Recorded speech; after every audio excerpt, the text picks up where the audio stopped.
We are set now into the heart of nightmares. For ages uncounted, this canker has festered across the face of the universe, extinguishing hope from lands once claimed by our people. This war will be long. There will be suffering, and there will be anguish, for we set ourselves against the very legions of hell.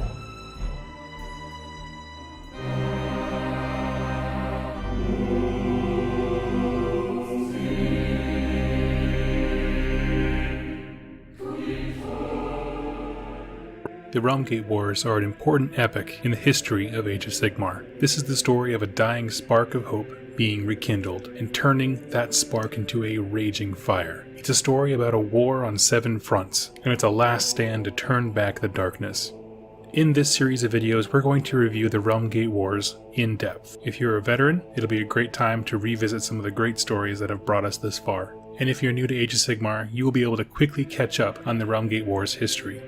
Our primary source material for these videos is going to be the campaign books, which are still available on the Games Workshop website, and these give you a broad understanding of the overarching narrative. However, there are a series of Realmgate War books put out by Black Library that go into a lot more detail. They certainly add a lot more color to the universe than what we're going to talk about here. This will not be a review of every Black Library book, but I will mention which ones we are covering, so if you'd like to read them, you can.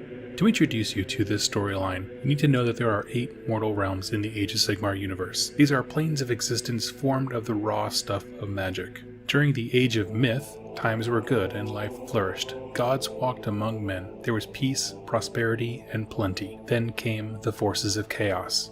Finding ways into the mortal realms, they began to infect, slaughter, and twist everything in its path. Terrifying warlords led demonic legions in campaigns to consume and corrupt. All the major chaos gods set their minions loose on the mortal realms, and to them, some of these mortal realms stuck out as particularly delightful. Khorne, god of rage and bloodshed, wanted Akshi, a realm of fire, as his own.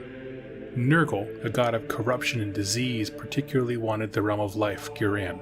Tzeentch, the god of magic and schemes and manipulation, wanted the ever-changing materials in the realm of metal, known as Kimon. The campaign that they made on the mortal realms was so brutal and so visceral that a new age dawned, the Age of Chaos. And in this drama of war, the pantheon of good and noble gods was shattered. Sigmar Heldenhammer, god of Azir, tried to defend as much as he possibly could, but he saw the writing on the wall that they just couldn't stand up to the endless legions of chaos. So falling back to his realm, Azir, he shut every door leading to his home and locked himself away. In doing so, he left all the other realms to their fate, to fend for themselves in a time of darkness. And in seclusion, he began work on a new kind of warrior, the Stormcast Eternal. Decades went by, with no sign of help from the warrior god Sigmar, and when Chaos had all but won in just about every single one of the realms, Sigmar's new weapon was ready. The Stormcast Eternals were unleashed upon the realms, and the first order of business was to reopen the doors to Azir. So with that prologue out of the way, we're going to start checking out the Realmgate War series by looking at the Mighty Battles in an Age of Unending War book. This is the large campaign book that first came out when Age of Sigmar was released. This video will also cover the events of Gates of Azir and Warstorm, which are Black Library books. Our story begins in the realm of Akshi, fire. Our scene opens on Korghos Khul, a mighty lord of Khorne leading his Gortide, which is his massive warband full of Khorne warriors, through an area of Akshi known as the Brimstone Peninsula. If you want to learn more about Korghos Khul, I did a video on him recently, and I'll have it in the show notes down below. But he also has a massive encampment nearby, and he's been scouring Akshi for a worthy skull to offer to Khorne. He's nearly complete. He has this epically large pyramid of skulls, and all he needs is just the crown jewel to put on top. When he does so, he plans to ascend to demonhood, so he's looking for that prized totem to put on top of his pyramid. When we first meet Korghos Khul, some of the smaller pieces of his army are scouring the area looking for human survivors that they can basically kill and eat, because that's how his army eats. They're mostly cannibalistic. At the time, as they're hunting some scavenged humans that are trying to get away, a massive storm front rolls in. Lightning flashes, and out of nowhere, seemingly, the Stormcast Eternals arrive on the scene, struck down through lightning. These turn out to be the Hammers of Sigmar, led by none other than Vandus Hammerhand. And it's important to realize that there's nothing like this. The armies of men have been scattered. They've been absolutely shattered to the winds. So for these massive armed soldiers to pop down in the middle of an encampment, there's just nothing quite to compare to. The Khorne warbands have seen nothing like them. So immediately, as you can imagine, the Blood Reavers forget about the people and they start getting a huge interest in killing these new combatants who just entered the realms. Now, the Stormcast didn't show up just to kill Khorne warriors. They actually showed up because nearby there is an old forgotten Realmgate that leads back to Azir. The thing about these gates that Sigmar locked up is they're actually locked on both sides. So of course it was unlocked on the Azir side, but when they dropped the warriors down, they had to unlock it from the Akshi side. And that is exactly what this force was intended to do. To open it, it required a series of lightning strikes on the locks themselves, which the prosecutors of the Stormcast Eternals were able to deliver. Now, of course, all the lightning and the sound and the rumbles of thunder alerts the entire Khorne army encamped nearby. They forget about the human prey, and of course, as Korghos Khul looks upon this new enemy he's found, he looks at the leader of Vandus and finally sees a worthy skull to put on the top of his big pyramid. He sees the prize he needs, which fills him both with rage because there's an enemy stomping on his territory, but also sincere gratitude that his lord has sent him a worthy opponent. What ensues then is a massive battle to open the gate to Azir. The Stormcast had an element of surprise, and that was frankly too good of an advantage. The gate was opened, and thousands of Stormcast Eternals came out.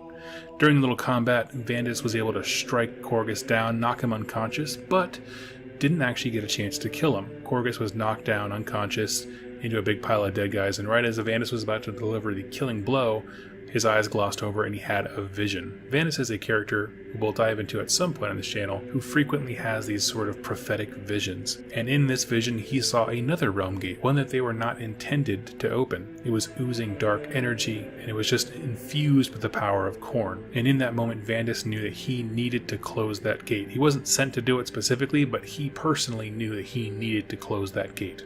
But by the time he snapped out of his vision, the battle had moved and shifted to where he no longer could get to Korghos Khul. Once that battle had ended, Vandus tries to rally all the other storm hosts that had landed nearby and go for this new gate that he had in his vision. It's called the Gate of Wrath.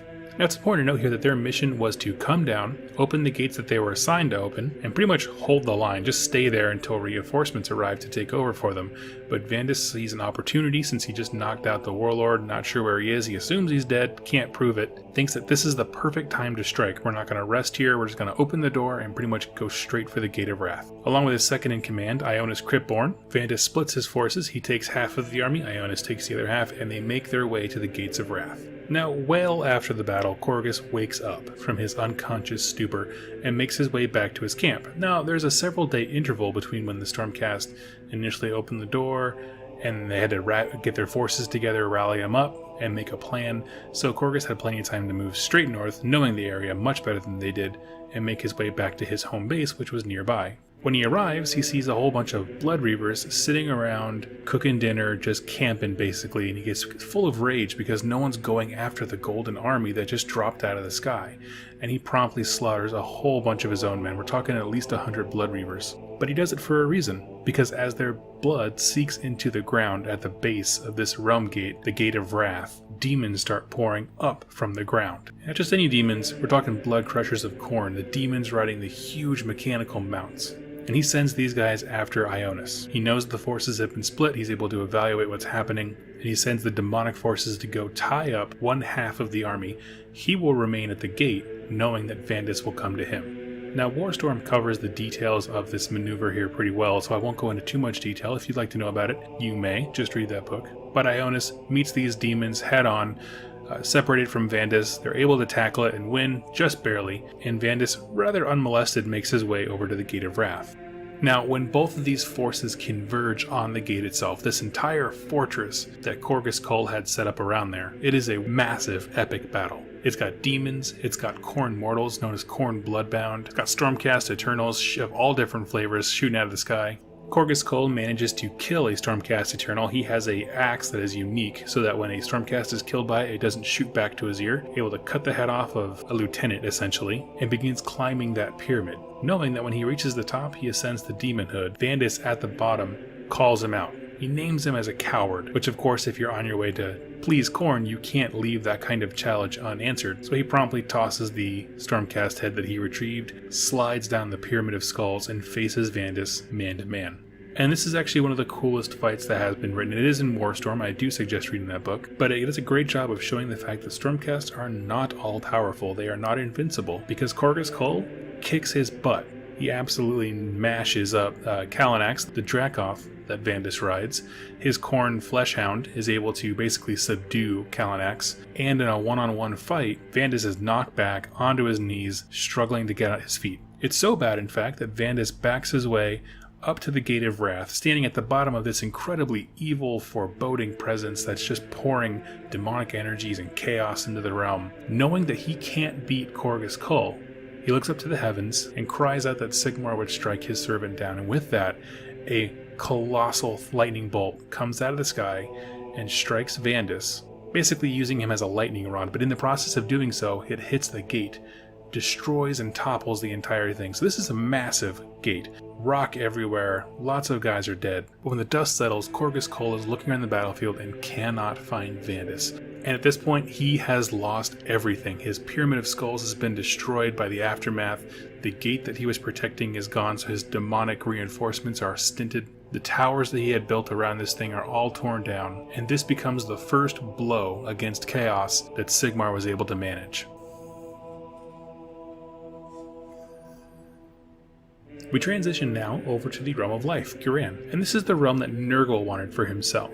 And after the Chaos forces had busted into the mortal realms, Nurgle had sent waves and waves of Chaos warbands into Ghyran to corrupt and decay it, and really just destroy the Sylvaneth and any survivors they could find. Now the first Stormcast Eternals that entered Ghyran were a bunch of Knight Zeros. These are the flying guys, really. And they were sent to, first of all, scout the area, find good passageways and tactical areas. They were sent primarily to act as scouts, to find important locations, scout the area, gather intelligence, as well as find some Sylvaneth and ally with them. And simultaneously, Sigmar drops multiple storm hosts onto several realm gates in Ghyran.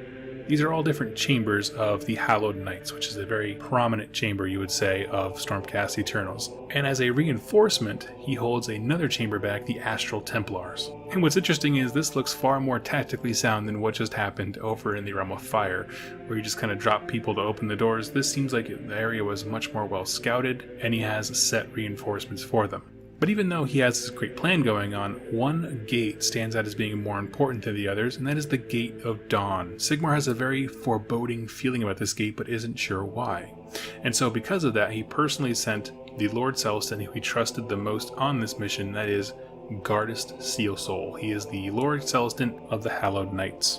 Now when they arrived, the Gate of Dawn was guarded by a Nurgle warband, and they were building a little monument to Nurgle. And the Stormcast come in hot and heavy, smash this warband up with really no problem. And Gardas is kind of looking around his men, like, yeah, we did good, this is pretty great.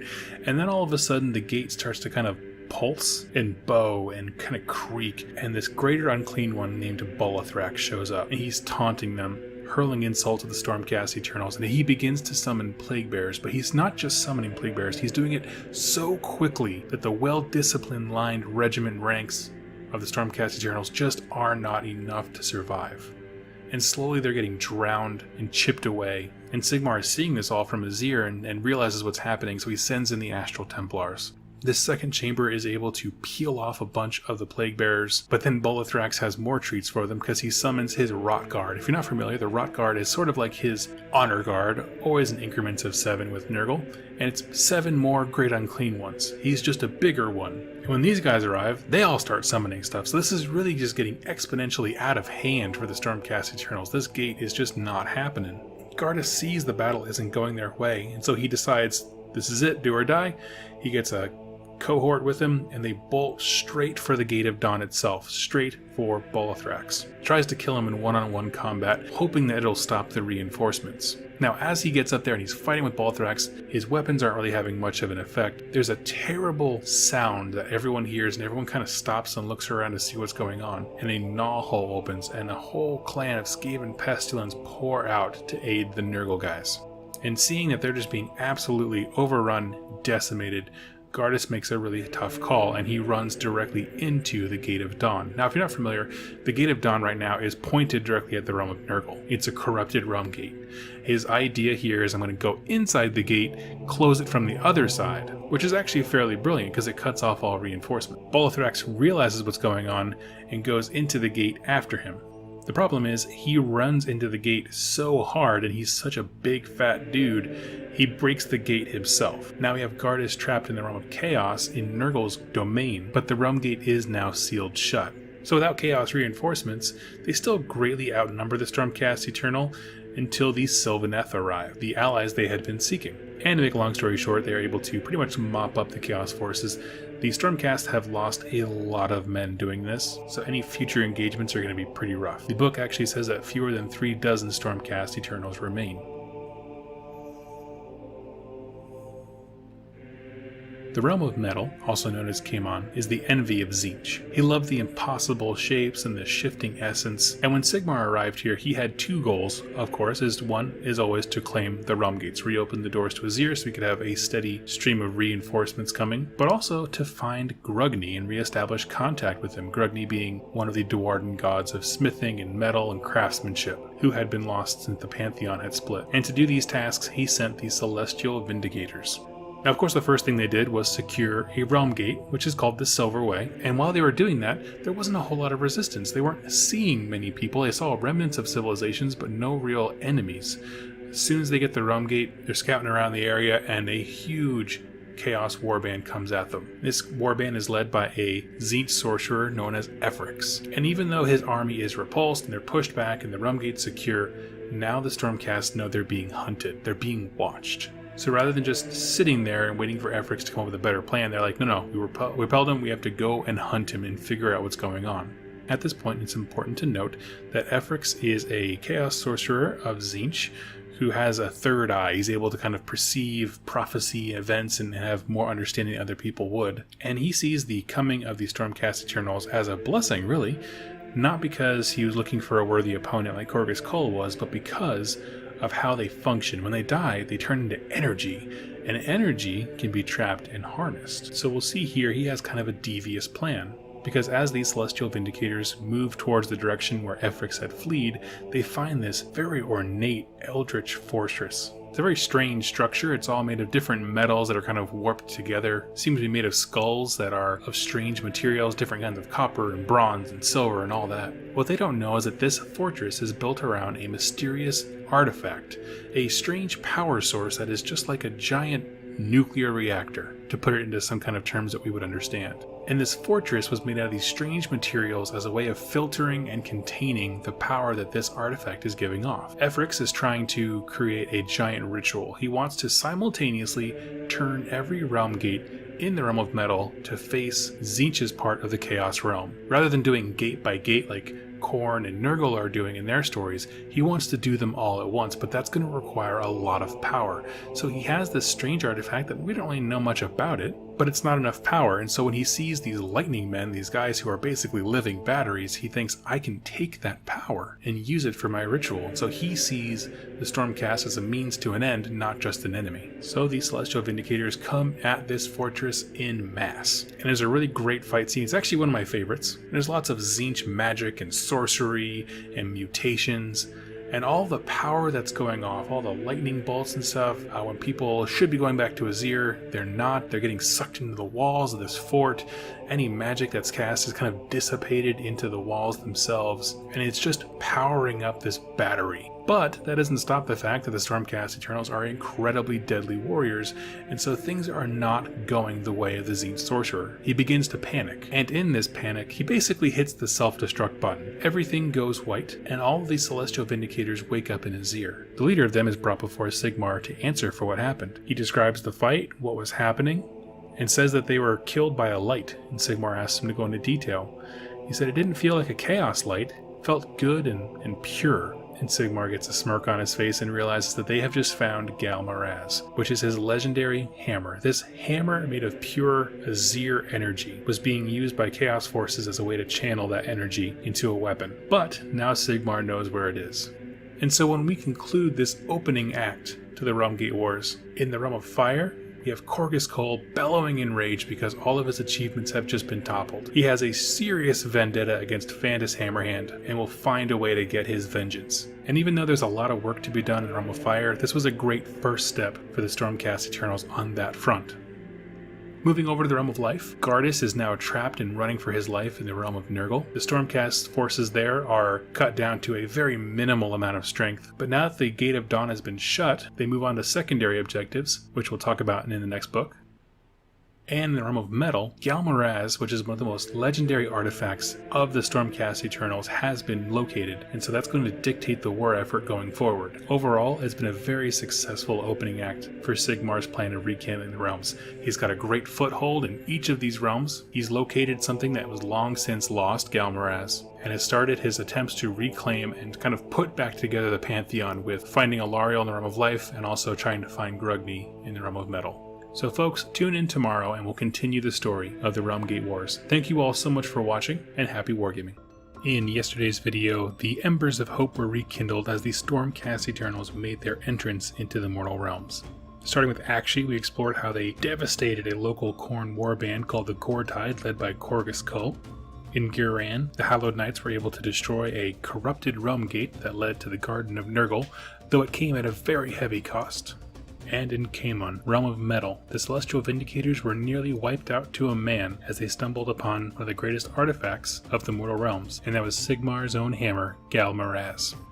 So to kick off today, we're going to talk about ghal maraz, as of course this book is called The Quest for ghal maraz. So we need to have a firm idea of the importance of this hammer to explore why it matters in the sense of this entire campaign. To put it briefly, ghal maraz is the warhammer that the god Sigmar Heldenhammer wields. It's a symbol of his power and a weapon made of the heavens themselves. It emits light energy, almost like a fusion reactor. That's how the Chaos Sorcerer Efrix was able to channel so much power to be able to kill all the Stormcast Eternals, and we'll see he did much more things with that power. But how did he come to own it? Well, during the Age of Chaos, Sigmar fought the Chaos Gods head on. He led armies himself, on the ground, kicking teeth. He was fighting mega demons, entire swaths of armies, everything. Well, at one point he saw Archaon, and I'm talking about the Archaon, the Ever-Chosen, who we did a video about quite a while ago. I'll leave that in the description down below. Sigmar, being full of rage, ready to pounce upon one of his greatest rivals, took ghal maraz and hurled it at him, maybe attempting to do some kind of something you see out of Star Wars where you throw the lightsaber and it comes back to you. But he throws ghal maraz like a lightning bolt, and when it hits Archaon, something strange happens. He shatters. That's because it wasn't actually Archaon. Sigmar fell for a trick of Tzeentch. See, here's the thing, none of the Chaos Gods can hold ghal maraz. Its light's too pure, they literally burn and recoil from its touch. But Tzeentch did something even better. He tricked him. Tzeentch made a kind of almost like a warp rift, if you will, and covered it with an illusion of Archaon. So when Sigmar hurls the hammer, it goes through the illusion into the rift, and it's lost to time and space. And this act was so defeating to Sigmar that this is actually the pivotal moment where he decides, I need to go to Azyr and lock the gates. This literally sets the scene for the Age of Sigmar when he leaves all the realms to their own devices to fend for themselves and go hide in Azyr. It was the moment that broke him and made him realize this isn't going to work. We need a new kind of weapon. Meaning, as we now know them, the Stormcast Eternals. But that's how important this hammer is, that it literally broke him to not have it. Now I do want to note that retrieving ghal maraz was not the primary objective of the Realmgate Wars. It just happens to be a very important artifact with an immense amount of power. So when he spotted it, meaning the Celestial Vindicators noticed its presence, Sigmar kind of changed the plan on the fly, very fluid action, and said, no, we need to get that hammer. This is the plan now. We're going to keep getting the Realmgates, keep everything secure, but I need that hammer. So the Realmgates are still being captured other places, but retrieving ghal maraz has just become #1 priority in this war effort. And the book, Quest for ghal maraz, the campaign book we're going to be drawing from as our source material today, covers a war in 2 fronts. We step away from the war in Akshi, we focus just on Kaimon and Ghyran, metal and life. Now the campaign book splits them up and kind of goes back and forth from one storyline to another, but we're going to do them in a linear fashion. And an additional book that fits along with this narrative is the Realmgate Wars book Ghal Maraz by Black Library. Same thing as yesterday, the campaign book covers the broad strokes of what happened, whereas the Black Library books go in and fill in a lot of color and detail and really add vibrance to the story. So of the 2 battlefronts, today we're going to begin the story in the realm of life. Yesterday we saw Gardas close the gates of dawn by a tremendous sacrifice. Turns out that if you die as a Stormcast Eternal in the Chaos realm, Sigmar cannot reclaim you, so he just signed himself up for the true death. And sort of as a reflection of Nurgle's Garden, we gain a little insight into what Ghyran is like. There's actually a little bit of exposition in the beginning telling us about how the war front went during the Age of Chaos, and it's largely corrupted. Most of Ghyran is corrupted. It used to be lush with life, forests, flora, all those kinds of things, and then it has just become broken down, diseased, plague-ridden, and it's just a mess right now. The god of that realm is Allariel, goddess of life. And during the Age of Chaos, she split from the Pantheon and became very insular, meaning just like Sigmar went to his realm and locked all the doors, well, she went to her realm, but she didn't lock the doors in time. So she's just focused on what she can do, what she can handle by her people, but one god alone cannot stand up to the wave of chaos coming. Because of that, she became very despondent, very cold and morose, and she began to lose her realm as a result. Rather than leading the war effort from the front and doing everything she could till her last breath, she retreated and went back to her little pocket area called Athel Weir. The realms are a little bit complicated, and so one of the things that is a reoccurring theme is that you'll have your realm, but there can also be little like pocket dimensions, if you will, in each one of these, where it's maybe just a forest, a garden, kind of tucked away with a kind of a secret passage. That's where she went. And the Stormcast were sent there to reclaim the Realmgates just as much as they were sent to find Allariel. So the exposition done, the story picks up right where the last story left off. After our heroes, the Stormcast Eternals, allied with Sylvaneth, defeat the Clan Pestilens and Plaguebearers that were at the Gate of Dawn, the battle ends, but there's no silence. Usually there's that kind of quiet after the war. Well, instead of silence, there's a terrible sound on the wind. And this sound comes from an artifact called the Durge Horn. This is an artifact of Nurgle that projects a sound that when you hear this sound, it fills you with a sense of doom and despair. And at the hearing of it, the Sylvaneth allies just retreat. They just try to find anywhere that just blocks the sound, move far away from it. Basically, this horn, if you will, is colossal. And so what they do is they set it up in an area, and it just projects the sound miles away. It is hard to fathom something that loud. And obviously, since they were sent to make friends with the Sylvaneth and find Allariel, so Sylvaneth are probably the best way to find her, they realized, okay, the next target has got to be the Durge Horn. Just go from one battle straight to the next. And here's the thing, a lot of the books and a lot of the campaign narrative is centered around the travel between where the Gate of Dawn was and to the Durge Horn. Because this is a massive undertaking with epic scenes to get to this thing. It can be heard miles away, and it makes the journey there a miserable one because the Stormcast are immortal, functionally, but they're not immune to things like despair, gloom, hopelessness. Like the common complaint when Stormcast came out was they just seem too good at everything. They don't seem human, but this storyline, as they're traveling from one point to another, is the most human thing about them because they just hate being alive, basically. And what it does is it makes their journey a powerful one. They're actually overcoming something even though they're not necessarily being physically assaulted all the time. But in addition to the horn making them miserable and hate themselves, they do get attacked by things. They do get attacked by bloatflies and demons and beastmen and tribals, all these corrupted races that have lived inside this Nurgle's Garden 2.0 that Ghyran has become. After a lot of sacrifice, after a lot of trials, they make it finally to the Durge Horn. And in a really cool scene, one of the Decimator Primes, who's like a paladin in the Stormcast army, takes his axe, chucks it so hard that it hits a beastman, and they both keep going into the Durge Horn, and he breaks the Durge Horn. That's how, like, pent up rage these guys have against this stupid artifact that's just making them miserable. And with that, true silence comes to the land. Almost immediately, the Sylvaneth start popping up everywhere because they weren't just dead, they were hiding, trying to cover their ears, so to speak, from this terrible sound. And so at this point, the story kind of shifts focus away from the Stormcast Eternals. They need a break, they need a rest. The camera kind of pivots to focusing on the Sylvaneth. Now, this is great because they know the biggest threats to their homeland. Like, they have been enduring a lot of terrible things with chaos in the area, and so they know, like, okay, the Durge Horn's gone, we know the next immediate thing, and that to them is the Glade of Horned Growths. This is basically a Nurgle swamp in the area that Clan Pestilens have taken over, and they're basically creating toxic fumes that when the wind carries these fumes, it just kills anything in their path. The high priest in the area is Kratsik of the Red Boil, a Clan Pestilens little dude, and the Sylvaneth mount a huge attack. The language that they use to describe the trees coming out of the woods is just really epic, and it's a lot of fun to read. And during the battle, they're seeing that in the middle of the Glade of the Horned Growths there is actually a Realmgate. But the Sylvaneth are preoccupied killing all the rats. They don't care about claiming Realmgates. That's the Stormcast job. These guys just want to get revenge. They want to shut down whatever's making the toxic stuff. Well, one person does care about the Realmgate, and that is a little gray seer that was following the pestilence. And he goes over to the Realmgate and he starts praying. Apparently this little gray seer had made pacts and deals with Nurgle and his minions before this whole campaign started, that if they ever needed help, they could be able to call in demons. So this little gray seer is trying to bring demons in, praying to the Realmgate, which I assume at this point is corrupted as a gateway to Nurgle's realm. And the gate starts to shudder, and the Grey Seer's like, yeah, they're coming to my aid. They're going to hold up their end of the bargain. The gate shudders, and out pops Gardas. Gardas, Steel Soul, comes out of the flippin' gate, promptly vomits. He's covered in filth. He's just totally nasty, but he survived running for days and days and days in Nurgle's garden without stopping, and while being tracked by the Greater Unclean One, Bolithrax.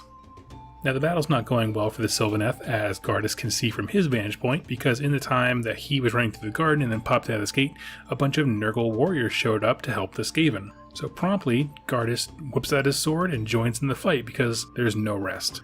And at immense cost to the Sylvaneth, they're actually able to push back all the Nurgle forces. A lot of Tree Lord Ancients go down, a lot of Dryads go down, but they're finally able to push them away. Gardas finds the Lady of the Vines, the leader of the Sylvaneth group here, and he shares with her that he had a vision, that he knows where Allariel is. And it just fills the Sylvaneth with so much hope that they can finally find their queen. However, lurking in the shadows is a Vermin Lord Corruptor, one of the big giant rats from the Pestilence line, and he's sitting there and watching because now he's going to tail them. This whole time during the Age of Chaos, they've been trying to find Allariel. No one's been able to. They don't know where Athelweird is, but now Gardas is going to lead him directly to her. Now, Athelweird is a strange place. Basically, it is, like I said, a pocket dimension with only one door to access it. And the problem is, unbeknownst to him, there is a huge demon in front of that door. He's not guarding it, but to give you some perspective, I'll try to throw a map up here. There exists a river in Ghyran where anything the water touches heals. It's like full of life. It's just a life-giving river. And so the Nurgle forces were kind of bumping up against it, like nothing could get corrupted across it. Everything they tried to pollute it with just got purified out. And so what happened was this giant great unclean one, who is skyscrapers tall, he is probably one of the largest demons we've ever seen reference to, sits inside the river and promptly goes to the bathroom every couple of minutes, and it pollutes it, and then the river will start to purify itself a little bit, and then he'll do it again. So basically his job is just this constant corrupting force inside the water, which is super disgusting, but it gets the job done. Well, it turns out the reason that the water is so purifying is because that river runs directly from Athelweird, where Allariel's life-giving presence is. So it makes sense that the water flowing out of it has such magical properties. Like I said, this is not a normal greater demon. This is massive. I mean, massive upon massive. And his name is Papa Grotesque. He is hulking. He sits in the river, corrupts it constantly. And they have a huge fight trying to get this guy, like, basically dislodged. The fight went on for quite a while, and eventually they're able to enter Athelweird. Now, the Stormcasts arrive initially looking for Allariel, and they get savagely attacked by Sylvaneth. Remember, there's more than one faction of Sylvaneth existing in Ghyran. There's the ones who knew where Allariel was, and they were her personal guard, and then there's literally everyone else across all the other mortal realms, because Sylvaneth are everywhere. But these strangers just popped up into what should have been the most well-guarded secret, so they immediately get attacked. Allariel shows herself and says, everybody stop. Absolutely nixes the fight right there, basically tells them to turn around, and then they realize they're being followed by Nurgle, and Allariel is livid because the Stormcast Eternals just led the enemy to her gateway. And when I say that Nurgle followed her, basically this is like the largest Nurgle army we've seen so far in the lore. It has the Glotkin, has Pestilence, Morbidix Twiceborn, Bolithrax. All these massive major players are following them with hordes and hordes of bodies to fight. Gardas tries to defend her, runs up and starts hacking and slashing at Bolithrax, and he gets his teeth kicked in, he gets his back snapped, his legs crippled.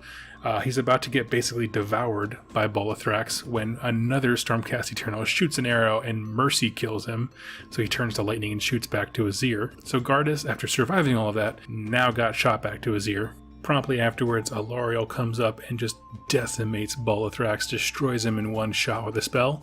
But something strange starts happening. I think it's because Allariel is not focused on keeping the realm together anymore, but her little pocket realm of Athelweird begins to flood. Remember I said that the river ran through it? Perhaps she was kind of containing it with her abilities. Well, now that containment is starting to fall apart, so the thing starts to flood and almost divide in two, if you can imagine a river running in the middle. And so the Nurgle forces are pushed to one side, and the forces of order, meaning the Sylvaneth, Allariel, and the Stormcast Eternals alive, are pushed to the other side. And so this little area, Athelweird, is lost as the enemies get separated. And that is actually where the story of the Realm of Life ends this book. We'll do a recap at the end, but functionally speaking, this is the first god besides Sigmar that we've ever come across. She's mad, and she's got nowhere to run to. She has to fight at some point, which is going to set her up for one of the coolest stories in Age of Sigmar, but we'll get to that tomorrow. Moving over to Chaman, the Realm of Metal. We pick up where we left off with ghal maraz in sight. Sigmar knows where his hammer is, and he wants it desperately. And this whole place takes part on a cool part of Chaman called Anvrock, which is basically a series of floating islands that exist above the mainland. I'm going to take a quick minute here to kind of describe what the area is like. It's very important because it's a series of floating islands, like I said, with a river of liquid silver flowing between them. This silver exists because there is a star dragon amongst, kind of like a constellation we would say, exists that's heating them up with its breath. This is the dragon known as Argentine. And it's this kind of mix of like myth and lore, but also there's these weird things happening and there's no better explanation, that kind of stuff. On the bottom is the mainland, Anvrock. It's the largest one. There's a huge city built there, lots of minerals and trade, things like that back in the day. And then above that is a place called the Great Crucible, which is basically just a higher part, and that's where Argentine supposedly dumps his warp flame and makes the liquid silver. So that's the highest point that all the river flows down from. Well, Sigmar drops off the Celestial Vindicators and a small contingent of the Hammers of Sigmar with Vandus there, and he dumps them off near a small city that was adjacent to the Eldritch Fortress. And the Stormcast don't want to come at the Citadel the same way they did before because they lost so many men and the enemy would be expecting it. They're going to go through the city to come at it from a different angle. Well, as they're walking through the city, they get kind of squeezed and constricted because now they're walking through narrow city streets rather than open battlefields. Their well-disciplined ranks mean less when they're like too narrow and they can get flanked from the side in small corridors and from rooftops. There's a small Chaos army that works for Efrix, and they set up attack, and this is all one big trap, essentially. Chaos comes in, they start fighting in all different directions, but then suddenly something strange happens. There's just these horrific screams, and both sides take pause. And a bunch of ghosts, what we would know as Night Haunt, start pouring out of the buildings and slaughtering people on both sides. Now, while Chaos forces are trying to just kill everything, there's no physical form to stab and stuff with a ghost, Ionis Cryptborn does his best to really try and communicate with what seems to be the leader of this kind of Night Haunt army. And they don't really speak so much as have a kind of understanding of minds. And at that point, the ghosts stop fighting the Stormcast and just keep killing all the Chaos, remembering that Chaos is the reason why they're all dead. And at a certain point, this Banshee goes to the dead center of the battlefield and lets out a horrific scream that just kills everything around her. And with that, the center of the city is uncontested. Stormcast basically walks straight through. Now, what's strange is they get to where the Eldritch Fortress was, right? They're kind of sneaking up on it from a different side. And as they climb up to where it's going to be, the whole thing's missing. And people are just like aghast at this whole, it's a huge fortress, where to go? And there's just a huge smoking crater where this entire massive building used to be. It turns out that the blast that Efrix triggered didn't just detonate and blow up the building and wipe out all the Stormcast. It actually literally lifted the building and teleported it. So Ionis turns to the Banshee, who just killed everybody, and asked where the fortress went, and she points upward. She points to the highest floating island we talked about, the Great Crucible. She then proceeds to lead the Stormcast to a Dragon Fate dais, which is a terrain piece that you can get, and then disappears. Now, going back to that map here, the cool thing about the dais is that it is near that giant waterfall of liquid silver. At this point, they get ambushed by Skaven, who are just always looking to seize power.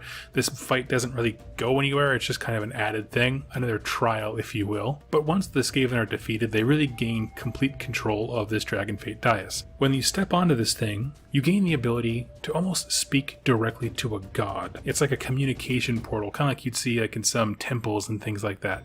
Now, reviewing what we talked about the Avrock area, It is heated, supposedly, by this giant, what we're now going to know as a godbeast in a future book, named Argentine, who's heating up this silver, making this perpetual river of liquid silver. And so they contact Dracothian, who is basically a good god of dragons, and they say, Dracothian, can you distract Argentine? Dracothian agrees, and the Stormcast see a series of shooting stars whistle past them. Okay, this is like, again, the formless god Dracothian coming in and really just messing up Argentine's day. And with that, the fire stops, and this river of liquid silver begins to harden and solidify. Now, when I say river, I'm talking about something that is several miles wide. This is a colossal thing. The Stormcast begin to climb it now that it's hardened, and as they come over the edge of it, onto the Great Crucible, there is a huge Chaos army waiting for them. On top of that, Dracothian's job is done, and the river is beginning to heat up and kind of soften and become malleable again, and eventually, pretty soon,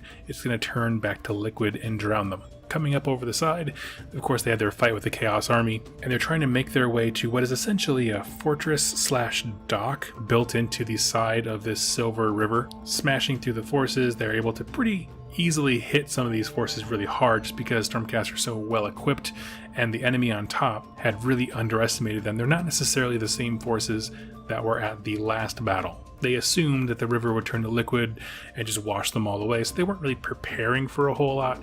Stormcast cross over the edge, smash them back, make it to the lower levels of the fortress that kind of, like I said, acts as a dock. And with that, they're able to follow it up, leading them directly to the actual Eldritch Fortress itself. And this, the campaign book spends quite a bit of time here. It is a incredibly cool fight to read if you have not read it. Because Efrix has three major things going on to defend ghal Maraz. He has a private Chaos army. He just hired, I guess, what we would know as a Slaves to Darkness army. Chariot force. It's really neat.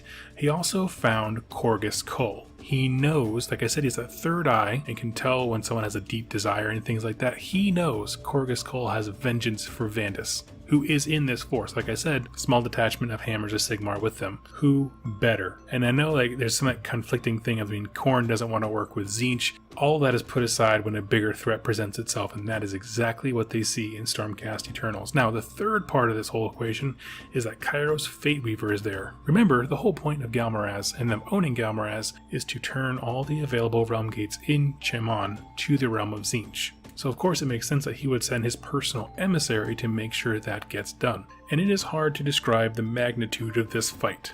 Efrix uses his private army of chariots as a vanguard. Then when the Stormcast, fight them and they're all bloodied and come to the center of the fortress, that's when these cellar gates open up and Korgus Kull and a whole wave of Khorne bloodbound just pour out into the center. Once they're out there, the heroes can look inside that center chamber and see that, ghal Maraz is down there, but it's surrounded by 9 Lords of Change, including Kairos Fateweaver.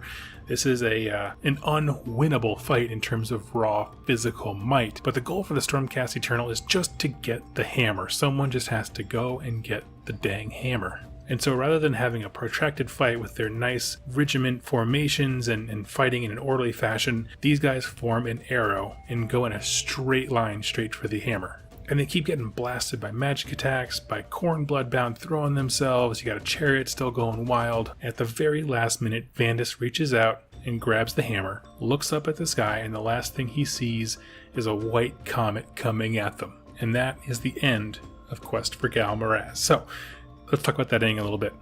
In terms of the ending for ghal Maraz, Sigmar just nuked everything on the top of the Great Crucible. He got his hammer, but to make sure it got home, he sent a meteor, some power of Azir down, wiped out the Stormcast, and brought them all back in the form of lightning. Now he has the hammer, and all the power and authority that brings with it. This is also the second time that we've seen Vandus die, and we're going to learn here pretty soon that reforging does have its costs. But the main goal is complete, and for right now, Sigmar considers this a major victory. Now, heading back over to Guran, Allariel has been found, which is awesome, and they've made some great allies in the Sylvaneth, but they're in a very bad place. She intended to hide for however long, but now the fight has come to her, and so this is going to be the passing of the reins. Now Allariel is going to become the main center of the next story. So friends, I hope you're enjoying this series. It's a lot of fun, a lot of work to go through these books, but I hope you do enjoy it. And by the end of this, I hope you have an understanding of how we got to where we are with all the forces that we now have in Age of Sigmar, especially the ones who came out in that first year during the Realmgate Wars campaign. Keep in mind that as this is going on, this is the time where we see the release of battle tomes like Sylvaneth with the new Allariel model, Khorne Bloodbound stuff coming out, Stormcast Eternals obviously, and pretty soon we'll see things like Fire Slayers and Flesh Eater Courts and all those factions popping up as well. So friends, thank you all so much for watching. I look forward to seeing you in tomorrow's video. Thank you again, and happy wargaming.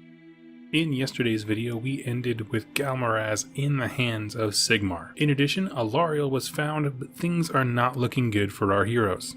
Today's video is going to cover the campaign book Balance of Power, which ties very nicely with the Black Library books Hammers of Sigmar and Wardens of the Everqueen. Like in the previous book, there are multiple battlefields happening, and I'm going to make them into linear stories, and we'll just tackle one to the next and then summarize everything that's happened. So we're going to jump right into the War for Life, Part 3. And it immediately picks up where our last story ended. We're in Athelweird, it was invaded, the Stormcast were able to locate Allariel, but a huge Nurgle force followed him there. In a sense, Gardas was able to lead the enemy straight to the prize they always sought.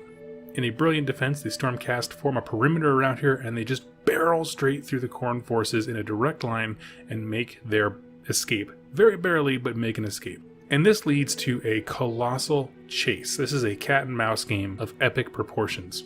Nurgle's waited 500 years to have Allariel in his clutches, so it's every Nurgle force in the realms pointed at her, trying to catch her. And the Stormcast Eternals are looking for any place of respite, any place that is safe, or any passageway that can take them to safety.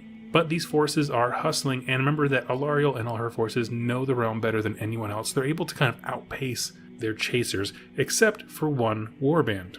And this is the Nurgle warband led by a very specific and fan-favorite warlord known as Torglug. And he really becomes the main villain of this story, because he used to be a defender of Ghyran, but when Nurgle came, they twisted him from the inside out, subduing him and binding him to the will of Nurgle. So, in essence, he knows this realm just as well as Allariel. He was a defender of it, knew the lands like the back of his hand, and because of that gives him an edge over all the Nurgle forces that aren't native to the land. He's able to keep up with them. He is on their tails the entire time. And all these things set him up to be the perfect villain to chase them. Now, realistically, most of this book, and Wardens of the Everqueen, is this epic long chase. They're just fleeing to get Allariel somewhere safe, really so that Sigmar can extract them, rebuild the Pantheon, and start the war effort anew. However, Allariel is in a very bad way. She's depressed, she's despondent, she's coming out of Athelweird and seeing what the realm has turned into, and it's just destroying her from the inside out. And one thing that the book goes out of its way to really explain and kind of hammer into us is that Allariel is just like the realm of life itself, by meaning they just work in cycles. There's birth, life, death, rebirth, etc. While the magnitude of the forces and the corruption in Ghyran has depressed her, made her so despondent that it forces her into that kind of death cycle of her life. Because of that, she falters, she grows weak, she loses her voice, she gets physically smaller. She starts reacting to the realm around her. She seems more tied to her realm than any of the other gods are. After several of these little minor battles where Torglug's forces are harassing them and harrying them across their journey, she collapses and really just honestly shrinks on the ground there as she goes into the fetal position and turns into something that we know now as a soul pod. Again, she is the realm of life, and the realm of life is her. Just as the Sylvaneth are her kind of chosen children / offspring, and they have seed pods that just kind of contain their essence and who they are, and they can be planted in different places, the same thing happens to Allariel. She has her own perpetual cycle of birth, life, death, rebirth. So now this soul pod, which is roughly the size of a fist from what the book describes, has just become the most important artifact in Ghyran. And at this point, Lady of Vines, who is the leader of the Sylvaneth forces with them, comes up with a plan and says, okay, we gotta plant her someplace where there's no corruption. Nothing here is going to taint her. If we let chaos in, as she's kind of, like seeds do, like they take in the area around them and are kind of products of their environment, she will do the same. So we'll break her if we put her in a place that's tainted by Nurgle. So we have to find some place where not only is there no chaos effects, but also some place where the right elements are absorbed by the seed, and it gives birth to Allariel in a way that will make her the goddess we need her to be right now. In a sense, kind of dictating what her personality and traits are going to be like. How do we need her to be right now? And so the Lady of Vines thinks of a place called the Blackstone Summit. And this is a place where, when Chaos first entered, dozens of factions from Guran put aside their petty differences, united as a one front, and fought and repelled Chaos for a long, long time. It's a place of heroism, cooperation, but most of all, a place of vengeance. They put everything aside and got the mission done of defeating Chaos. And they say that's where we're going to plant her. When I plant her there, she's going to absorb that heroism, that cooperation, that zeal for vengeance, and when she's reborn, she will embody those things. Now, if you haven't watched my video on Allariel, you should really go check it out. I'll leave it in the show notes down below. This really does raise a lot of interesting questions that we talked about in that video about having a part to play in forming your own god, which is just a cool narrative thing that could only happen in AOS, and I just love it. To the Stormcast Eternal, this is a ridiculous moral quandary it puts them in, because they have no way to ever do that to Sigmar, but the Sylvaneth can do it with their god. So it's just a very fascinating thing, but that is the plan. Get the soul pod of Allariel to Blackstone Summit, which is a long ways away. And it takes them days to do this travel, and this travel is full of peril. Torglug is on them every step of the way, guessing their every move, trying to figure out. He has a really good sense of where they're headed, knowing all these same things about Allariel. A little side note pops in here, which I found awesome in the book, is that Khorne looks down and sees what's happening with Nurgle chasing Allariel and says, I want to screw with my brother. And so he basically hurls Skarbaran and a big Khorne army down, and he's going to intercept our heroes who are taking Allariel. So there's a huge Khorne force waiting for them, and then the Seraphon pop up. Remember, we talked about Seraphon last week. They kind of see this whole thing as a game. Well, they saw this coming and sent their own army, and so they have this like Slann who sees what's going on, comes in, absolutely decimates the Khorne army. So none of that happens, and then gets out of there ASAP. So there's just this kind of scene where all of our heroes, the Stormcast, Sylvaneth, and the Soul Pod, roll up to this battlefield, and they just see a bunch of dead stuff and war and craters and fire, and they're like, what the heck happened here? Never mind, we don't have time to think about it, and they just keep running. So it's this little side plot. It's really cool. I think it was mainly in there to give us a chance to see Seraphon in action, but it just wound up being this really cool scenario where you have so many forces here that aren't even related to one another. Like, Khorne never actually engaged our heroes, but this whole game is happening simultaneously, and the players don't even know what's going on. I found that very fascinating. And cool stuff happens on this journey. It's not just running and taking breaks and then running some more and taking breaks. They engage the environment. For example, there is a beast that is basically a living ice mountain that the Lady of Vines summons to freeze a river for them so they can go across it. And then, of course, it collapses as the Chaos guys try to cross it as well. You know, a lot of engaging, trying to seeing what Guran is really like and how the realm itself is rebelling against this kind of infection that is Nurgle. So I really do recommend these books if you want a sense of Guran. If you have modeled your army to be from there, these books are really fantastic for that. And after this perilous journey that takes several days, they make it to Blackstone Summit, and somehow Torglug is there waiting for them. He figured out where they were headed, found a faster route. Between having Chaos allies to make him travel faster and knowing the realm better than the Stormcast Eternals, he was able to finally make it there.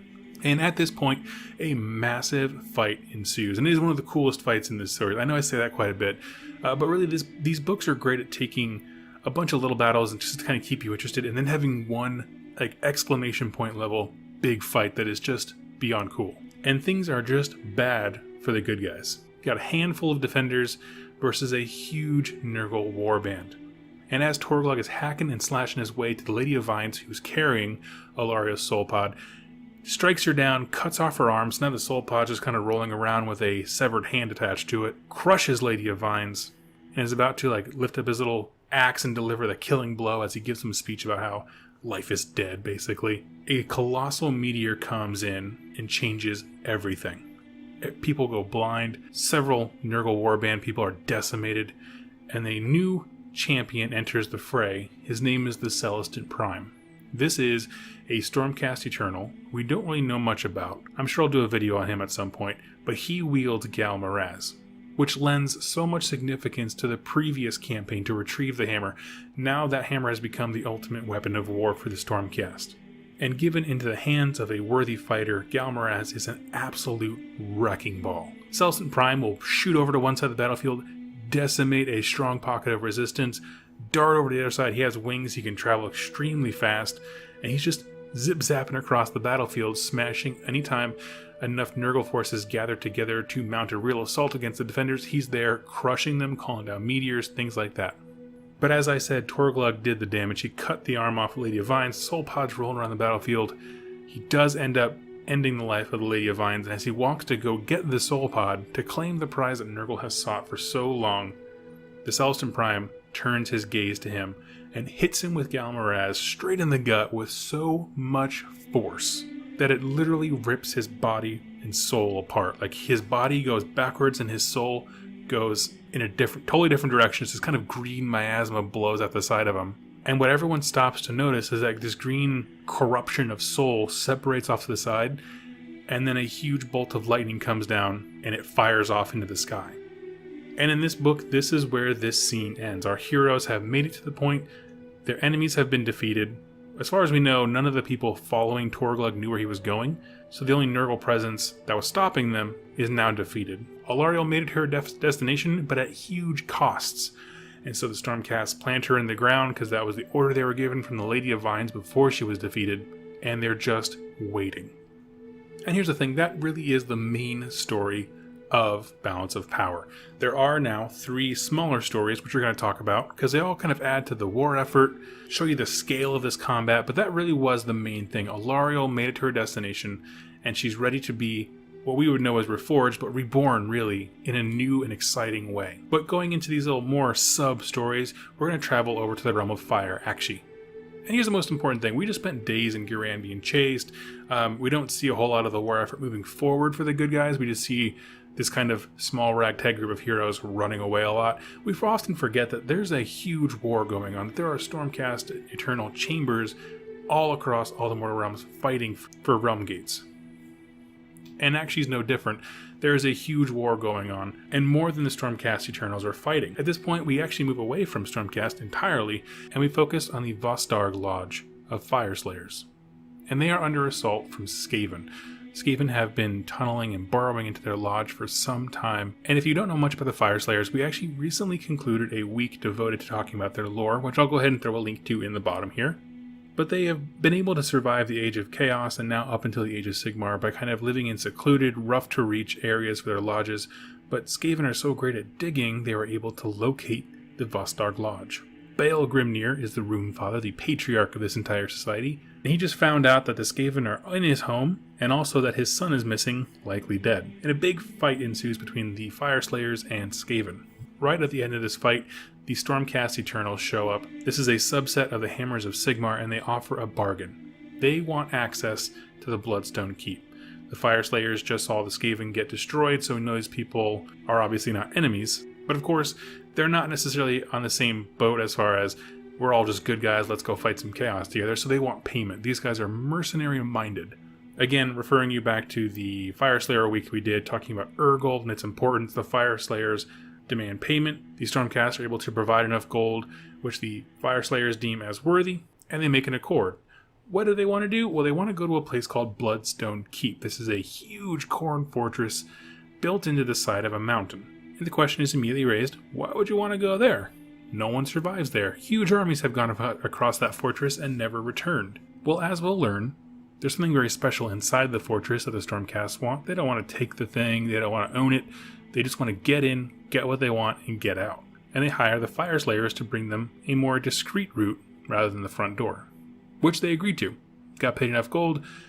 The Vostarg Lodge takes them down some secret corridors. They get ambushed on the way, but that's fine. They are able to fight them off and make their way through a hidden pass in the mountains into the Bloodstone Keep. At this point, the Stormcast pulls out more gold and says, I'm going to pay you. You're going to help us retrieve what we want, at which point he spills the beans about what they're after. There exists a very special artifact called the Brass Chain, which was made actually by Khorne for the purposes of binding and controlling his most insane demon, Skarbrand. A bloodthirster that knows no friend from foe and just kills, murders, slaughters everything with an immense amount of power. We did a video on him, and I'll put that in the show notes down below. What they want to do is steal the chain that binds him while they suspect Skarbrand is out of the base. This way, when they do encounter him in the battlefield, they can bind him and tie him down. This way, one of Khorne's most epic weapons on the battlefield will be taken out of the game completely. To put it simply, Skarbrand is so out of his mind that he can't distinguish friend and foe. He doesn't know when to chill. So when he's not actively on a battlefield, Khorne chains him down with this just to kind of keep him ready for action. So now we have the goal in mind, and the Fyreslayers agree. They take an oath. They say, yep, we're going to help you get that chain. This seems like a good idea. Keep Skarbrand out of wars. And the Fyreslayers lead them deep into the keep. They're able to get this far past most defenses by a little crack in the mountain range that allows them to get basically right onto the fortress floor without having to go through the big gates in the front. Now the mission is to just smash and grab. Smash the defenses, grab the chain, and get out. But as soon as they enter in, the whole place goes mad. You got demons, you have Khorne bloodbound, you have even just their normal beasts of burden, like just corrupted animals who are there, as like I said, beasts of burden, just go ballistic and are all unleashed on the heroes. And the Stormcast are doing okay. They're making their way towards where they believe the chain is, doing fairly well with the Fyreslayer allies. And then something they didn't expect happens, and that is that Skarbrand is actually there at the base. They assumed, for whatever reason, that he was gone, that he would be out fighting some other battle that Khorne had for them. In fact, he was actually at that fight with the Seraphon and things like that, but he was destroyed there and hurled back here. So they didn't seize the moment quite as well as they thought they would. Now, if you are a Blades of Khorne player, this whole section is just so for you. Skarbrand cleaves a Lord Relictor in two just with ease. He kills as many friends as enemy, and he kills a lot of both. This guy just goes ballistic. He's got an axe in his hand, and he's just swirling around, screaming, full of fury. And they can't really mount a defense. Kind of like I said earlier with the Celestant Prime, bouncing around the battlefield and destroying. Whenever there was a good pocket of resistance, he would just smash it. Skarbrand's doing the exact same thing, chewing them up. And after some time, they realize, we've just lost so many guys, we're not going to be able to get the chain. And so it just becomes a waste of life to even keep trying. So they fall back. They're able to move back to that canyon pass, seal it shut behind them, and the Stormcast accept their first real loss of the Realmgate Wars. They try to offer the Fyreslayers their payment by saying, thank you so much for even trying to come with us. Didn't intend for it to be a suicide mission, and the Fyreslayers refused to accept their payment because they made an oath. So they are with the Stormcast, or at least this section of Stormcast, until that brass chain is recovered. And like I said, this is the first time that we've seen the good guys lose in a significant way. They've always won with heavy losses, but this is the first one where it's just like, no, you're not going to take this. There are things that you cannot do in this narrative, and going toe-to-toe with Skarbrand right now is one of them. So with that little story arc completed, we move over to Shyish, Realm of Death. And this is our first look, if you're talking chronologically when AOS came out, this was the first time that we really saw Shyish at all. If you want to know more about the realm and the forces in there, I did a week of focusing on Shyish, and I will, of course, have links to that in the show notes down below. But to put it simply, Shyish, the Realm of Death, is a place of endings. It's largely grim, very morose, a lot of darkness. Some parts of it have perpetual night. And our story comes to rest on Neferata, one of the Mortarchs, Mortarch of Blood to be specific. And in the story we get to visit her personal city called New Lamia. And in this time of darkness, New Lamia is being besieged by a huge Slaanesh army. This is a combination of mortals and demons. There's a demoness running around, a lot of chaos warriors. And Neferata is standing with her war council trying to figure out how do we repel this. She's seen entire empires fallen before. She's just lasted very long. But her time has come. They know their defenses are not going to hold. And she's absolutely right. Because chaos pours in. Her defense network crumbles. Her soldiers are just not that great. She can't bring back the dead to defend themselves fast enough. And chaos pours into the main thoroughfare of the city. A storm rumbles up ahead, and the black-armored Stormcast Eternals, the Anvils of Heldenhammer, show up and just smash back chaos. Of course, this is with the combined might of Stormcast plus the Death Army that the Mortarch of Blood herself is leading. Seeing that things are not going their way, the Chaos Lord, who's riding one of those little serpent things of Slaanesh, starts barreling straight for Neferata, goes up a castle wall, slithers up top, and is about to drive his sword straight through her heart, but a Lord Azeros pops in, coming in like a wrecking ball, and slices him straight in half. And here's the thing, Neferata, if you know this character, is always looking for ways to scheme and manipulate the situation, to kind of play the political game and always have power over her subjects. And so she's seeing this, she's thankful, frankly, that the Stormcast arrived, that her city is not lost completely, but is still looking for a way to kind of game the system here. How can I have the advantage when we talk to the Stormcast? Well, that same night, Azeros pops down in front of her, and they start to have a dialogue. He's trying to find a way. How do I find Nagash to request an audience with him? Again, this is the whole reason they're here. Sigmar wants to rebuild the Pantheon. He's got, in Shaman, they're looking for Grugni. Guran is obviously Allariel. Now he's in Shyish looking for Nagash. So this dialogue initiates between one of his highest-ranking lieutenants, Neferata. And so he explains, this is who I am, this is why we're here, we need to know where Nagash is. And when Neferata speaks, her eyes kind of glaze over, and it is not her voice that comes out, but Nagash's. And that, honestly, is where the book ends. It just says he thought of his words carefully, ... And that's where this story ends, in Balance of Power. And the ramifications of Nagash are so immense that it really couldn't be contained here, and so it really does its own little spin-off series, and that's books 9 and 10, so you have Mortarch of Night and Lord of Undeath. If you're reading the Black Library Realmgate War series, it really does chronicle what the Stormcast were hoping to achieve in Shyish, how it all went terribly wrong, and how Nagash is totally not on Sigmar's side, which is not really a spoiler because if you know anything about the game, he has his own Grand Alliance. And those books cover this event and also the lengthy journey that Stormcast go to try and meet Nagash. And it's full of betrayal and intrigue and incredible cool fights, some really great characters that we know of. But for right now, this is where our story ends in Shyish. And the last little minor plot line that we have here takes us back to Cheman, this realm of metal. And hovering above one of the landscapes is a giant metal sphere. The sphere is called Golgeth. In this story, it goes into a lot of detail about kind of this demon of Tzeentch who got split into 9 pieces, and all of his pieces are one by one coming back together. It's a very lengthy, in-depth thing. I think the whole point is that it's just kind of fun world building, but I'm going to simplify here.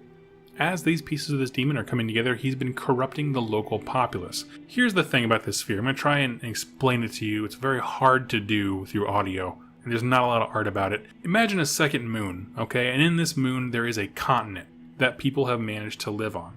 Well, the people on that continent were pretty safe from the forces of chaos and invading them, but they weren't safe from kind of inward corruption. So when one of the pieces of this demon landed there, just randomly, it began to corrupt the populace from the inside out. And over the centuries, they morphed into their kind of own isolated Tzeentch warband.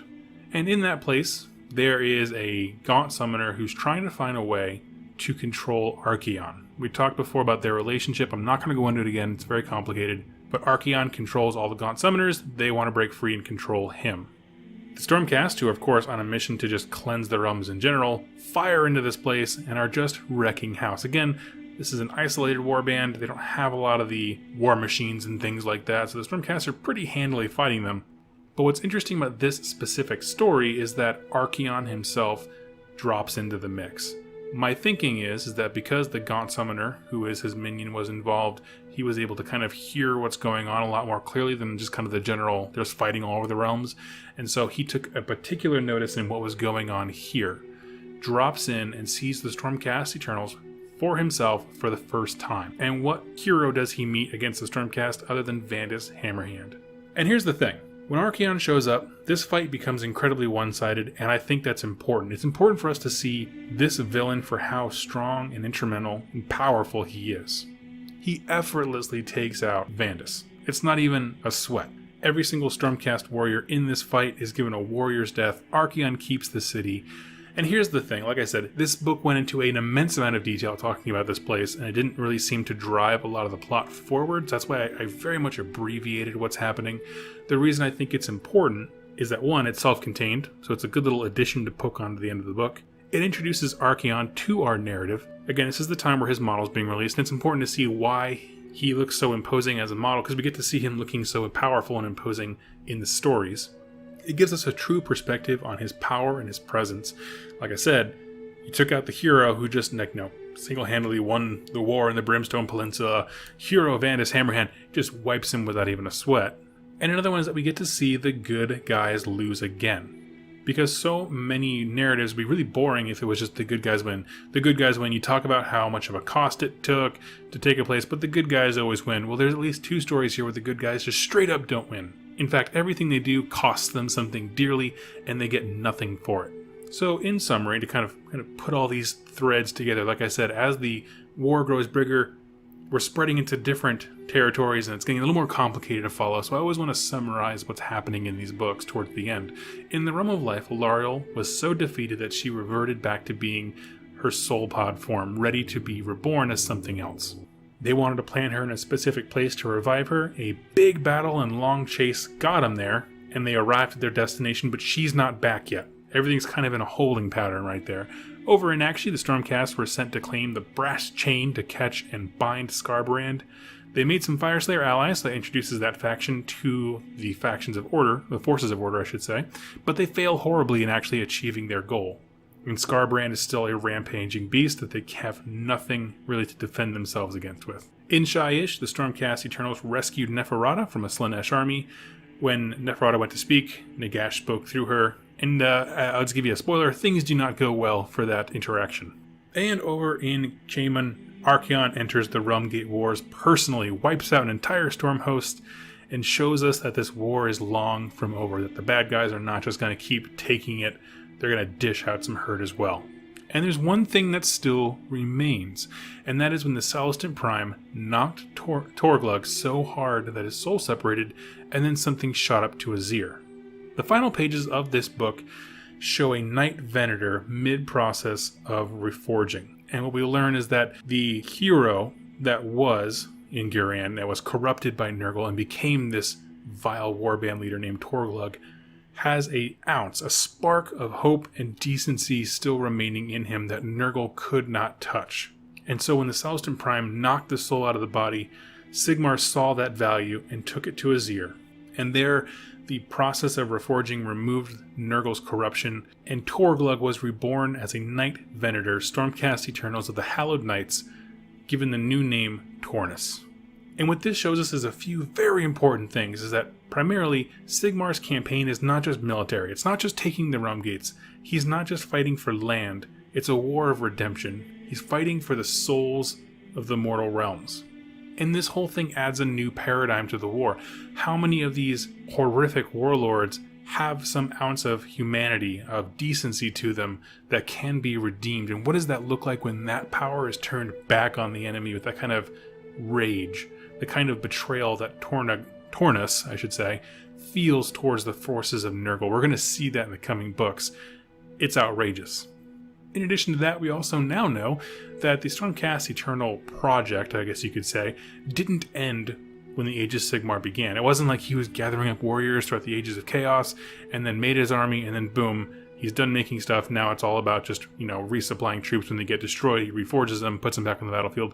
He's still hiring, so to speak. He's still taking in people to be Stormcasts. So as he goes out and inspires hope, more people with that hope are going to fight back, showing acts of heroism, strength, all these honorable qualities that he can then perceive and take them up to become Stormcast Eternals. So it's this thing where he made heroes to inspire hope so that he can find more heroes. And so this whole thing just kind of cascades, which is a very cool addition to this book. It's something we had no idea was going to be coming. When it first came out, so many people, myself included, were just shocked that it's like, oh, we've never seen a guy switch sides. A nasty, vile champion of Nurgle gets turned into an absolute hero for Sigmar. And this raises a lot of morality questions.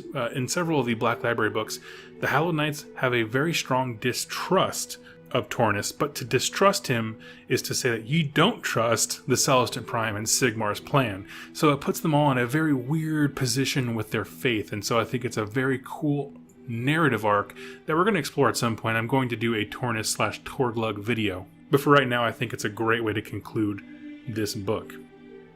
So friends, thank you all so much for watching. We're halfway through the Realmgate Wars books, and I hope that you're enjoying this series just as much as I enjoyed making it. Second edition is at the doorstep, and I cannot wait to dive into that and share my thoughts and experiences on the lore and gameplay with you all. If you're enjoying this series, I really do ask that you share it with a friend who's looking to get into AOS so they can get caught up with the lore pretty quickly. It would mean the world to me. Thank you all so much for watching, and happy wargaming. In yesterday's video, Allariel, Goddess of Life, became a soul pod, but she still made it to her destination. We're just waiting for her to be reborn. The Stormcast Eternals over in Nagash failed to get the brass chain so they could bind up Skarbrand, so Khorne's favorite weapon is still running rampant. We had the plot thicken in Shyish, as Nagash complicated the attempts of Sigmar to rebuild the Pantheon, and Archaon, the Ever-Chosen himself, the Ender of Worlds, has entered the Realmgate Wars conflict. Today's book will cover the godbeast part of the Realmgate Wars campaign books, and it is an epic one indeed. This is really going to be sort of an Empire Strikes Back moment where the dark forces that be mount their counter-assault to Sigmar's war.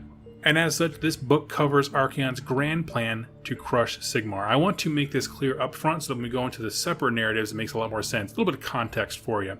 The gates of Azir are finally open. Archaon's been wanting to get in there for centuries. He's nearly conquered, I should say, almost every other realm except for Azir. He can't find an open gate to there. But Sigmar now opened the gates on his own. So all Archaon has to do is smash the Stormcast Eternals, get into one of the gates, and he can finally gain entrance to the Realm of Heavens. And to do that, he has something really big planned. Because you see, throughout the realms, there are beasts that are so big, they are the things of myth. They're titanic in size and nearly limitless in power. Their presence/power is so great that it defines the nature, culture, and mythos of the realm it's in. We already met one of them. Name was Argentine. And if you remember that story, in Quest for Ghal Maraz, we were exploring the realm of Chaemon Metal, and there was a giant river of molten silver. And there was a great sky dragon that heated up the river and turned to liquid. And they couldn't get past it, so what they did was they called in the god of dragons, Dracothian. Hey, go fight and distract Argentine so that the river will stop being hot. You can climb up it and make it to where Ghal Maraz is. And that's exactly what happened. God of Dragons comes in, distracts this god beast Argentine, who's literally so big it wraps around entire continents, heating up an entire river, distracts it, Argentine runs away, fighting Dracothian, and they're able to make it up the waterfall and capture Ghal Maraz. This is the kind of beast. Like I said, we've already interacted with it, but there's just multiple of these things that are so big they create myth, legend, and natural forces. Now what's interesting, we learned in that book that Argentine was not a good guy. The reason being, he's been twisted by the magics of Tzeentch himself. Remember, Realm of Metal is what Tzeentch had his mind on, corrupted the land, and did the same to the god beast residing within it. So Archaon's already got one on his side at his disposal, but he wants an army of them. When that realm gate to Azir is open, he wants to throw so many things at Sigmar that it just burns in his path. And so what this book follows is Archaon's plan to bind and corrupt god beasts in the realms. To that end, the stories in here cover 2 god beasts, but there are more that exist. I think that's very important to note. There are many of these creatures throughout the realms, but Archaon focuses on these 2 specifically in this book. For the first one, we go to the realm of fire, Aqshy. There is a sub-realm within there called the Ashlands. And this is actually where the Brimstone Peninsula is. We've already been here during the opening acts when Korgus Cole was defeated. And I'll put a map up here for you to see kind of the battleground that we're fighting in. But there is a part in this where you see that little sun up above. Well, there is a second sun in this realm. His name is Ignax. This is a giant serpent of radiant fire energy. And he used to run rampant, burning the realm and things like that. But until Grugni bound him in chains, coiled him up like a little ball, and now he just sits there as a second sun in this part of the realm of fire. Off to the right side, you'll see there's a second part of this little narrative here called the Orb Infernia, and we'll talk about that soon, but to make it really clear here, it's infested with demons. We'll talk about why in a bit. Now, after the Hammers of Sigmar opened the gates in the initial parts that we talked about at the beginning of this entire series, Sigmar sent in the Tempest Lords, a kind of brooding an awesome chamber of Stormcast Eternals. Sigmar said, you're 12 times the strength of normal men, and so they take that very literally, and so their goal with every forging that they're in is to kill at least 12 more enemies. It's kind of fun. And here we learn that the war between Stormcast Eternals and forces of Khorne in Aqshy never really ended. Korgus Cole still stalks the lands he went back from where the temple was that we got Ghal Maraz at, back to his gore tide. And now a new Khorne champion enters the arena, Valkia the Bloody. And this starts the longest war of the series so far, because here's what's happening. The Stormcast are trying to make a beachhead, but every day that they're there, more Khorne Bloodbound enter the fight. They just pour in. Tribes around the realm are all hearing of this great fight with lightning men, and they're just like, yeah, I want to be a part of that, and just jump in. And so we see a different kind of combat. See, up to this point, everything's been the Stormcast smash in really quickly and destroy the enemy while they're off guard. But now we're talking about a long, protracted combat. This is totally different, and the Stormcast are getting ground down day by day. This is a new thing for them. It's a new kind of warfare where you're not just operating like kind of guerrilla style, popping up, hitting the enemy and running away. Now you have to defend places, and it gets very difficult to do so. And Archaon, the Ever-Chosen, is standing around looking at this from above, kind of like a bird's eye view, and seeing that the Khorne Bloodbound are attacking, but they're not making much headway. They're not really pushing back the Stormcast, and so he decided to mix up the game a bit. Because the Stormcast were getting good at fighting Khorne, they found a way to kind of use their rage to put them in bad positions because they weren't thinking straight, and were really able to outsmart them. So a new type of enemy entering the fray changes the dynamic dramatically, and he throws in Bloab Rotspawn, who is one of the grossest characters in all the Nurgle Maggotkin Battletome. Nurgle's happy to have his servant, follow the instructions of Archaon because, frankly, he gets to steal glory from his brother Khorne and get a slice of Aqshy. And this is really cool because you can see Archaon playing the gods off each other, which is a really cool thing to see. And the Nurgle army comes in under Bloab and just wrecks face because the Stormcast were not ready for it whatsoever. Celestant Prime comes in from the Hallowed Knights to help with a new buddy in tow. His name is Tornus, the reforged version of Torglug from Gurran. And Tornus goes ballistic when he sees the Nurgle stuff. He's just like, he knows they're probably the freshest troops on the battlefield, probably should fight the Khorne that are still there, but goes straight for the Nurgle stuff, just being absolutely personally insulted by what they made him become. But ultimately, this is still just more kind of grinding combat. Until Khorne decides, we need to shake things up even more, because Archaon didn't do it enough. So he takes Skarbrand, who is, of course, unchained because the Stormcast didn't grab the brass chain, and hurls him into this combat. At the same time, Archaon taps Korgus Kull on the shoulder and says, I have another mission for you, my friend, and pulls him off to the side. So really what's happening is that Skarbrand is there and really functions as a distraction so that the Stormcast can't stop what Korgus Kull is about to do. Remember, he has a personal mission from Archaon. And this distraction totally works because you can't ignore Skarbrand. He's huge, he's loud, and he tears through everything. What's funny is that the way Khorne drops him in is right behind Bloab Rotspawn's army. So now, of course, the Nurgle Warband is trapped between Stormcast Eternals and the living embodiment of rage, Skarbrand, which does not end well for Bloab. He gets absolutely decimated, blown away, not killed, but certainly defeated. And Skarbrand, after tearing straight through the Nurgle Warband, dives headlong into the Stormcast Eternals line. And this is not even a fair fight. When I say that Skarbrand is unstoppable in this scenario, he absolutely is, to the point where Ionis Cretborn, who was with them, as a small remnant contingent of Hammers of Sigmar, who's following along with the Tempest Lords, looks over and sees a strange Realmgate nearby. He kind of looks around the realm. I'll put the map back up here so we can see. He sees a Realmgate near him, and he sees one at the top of a huge mountain nearby, and they match. So he gets the idea in his head, oh, I got an idea. And he orders all his forces, all the Stormcast, fall back towards this Realmgate.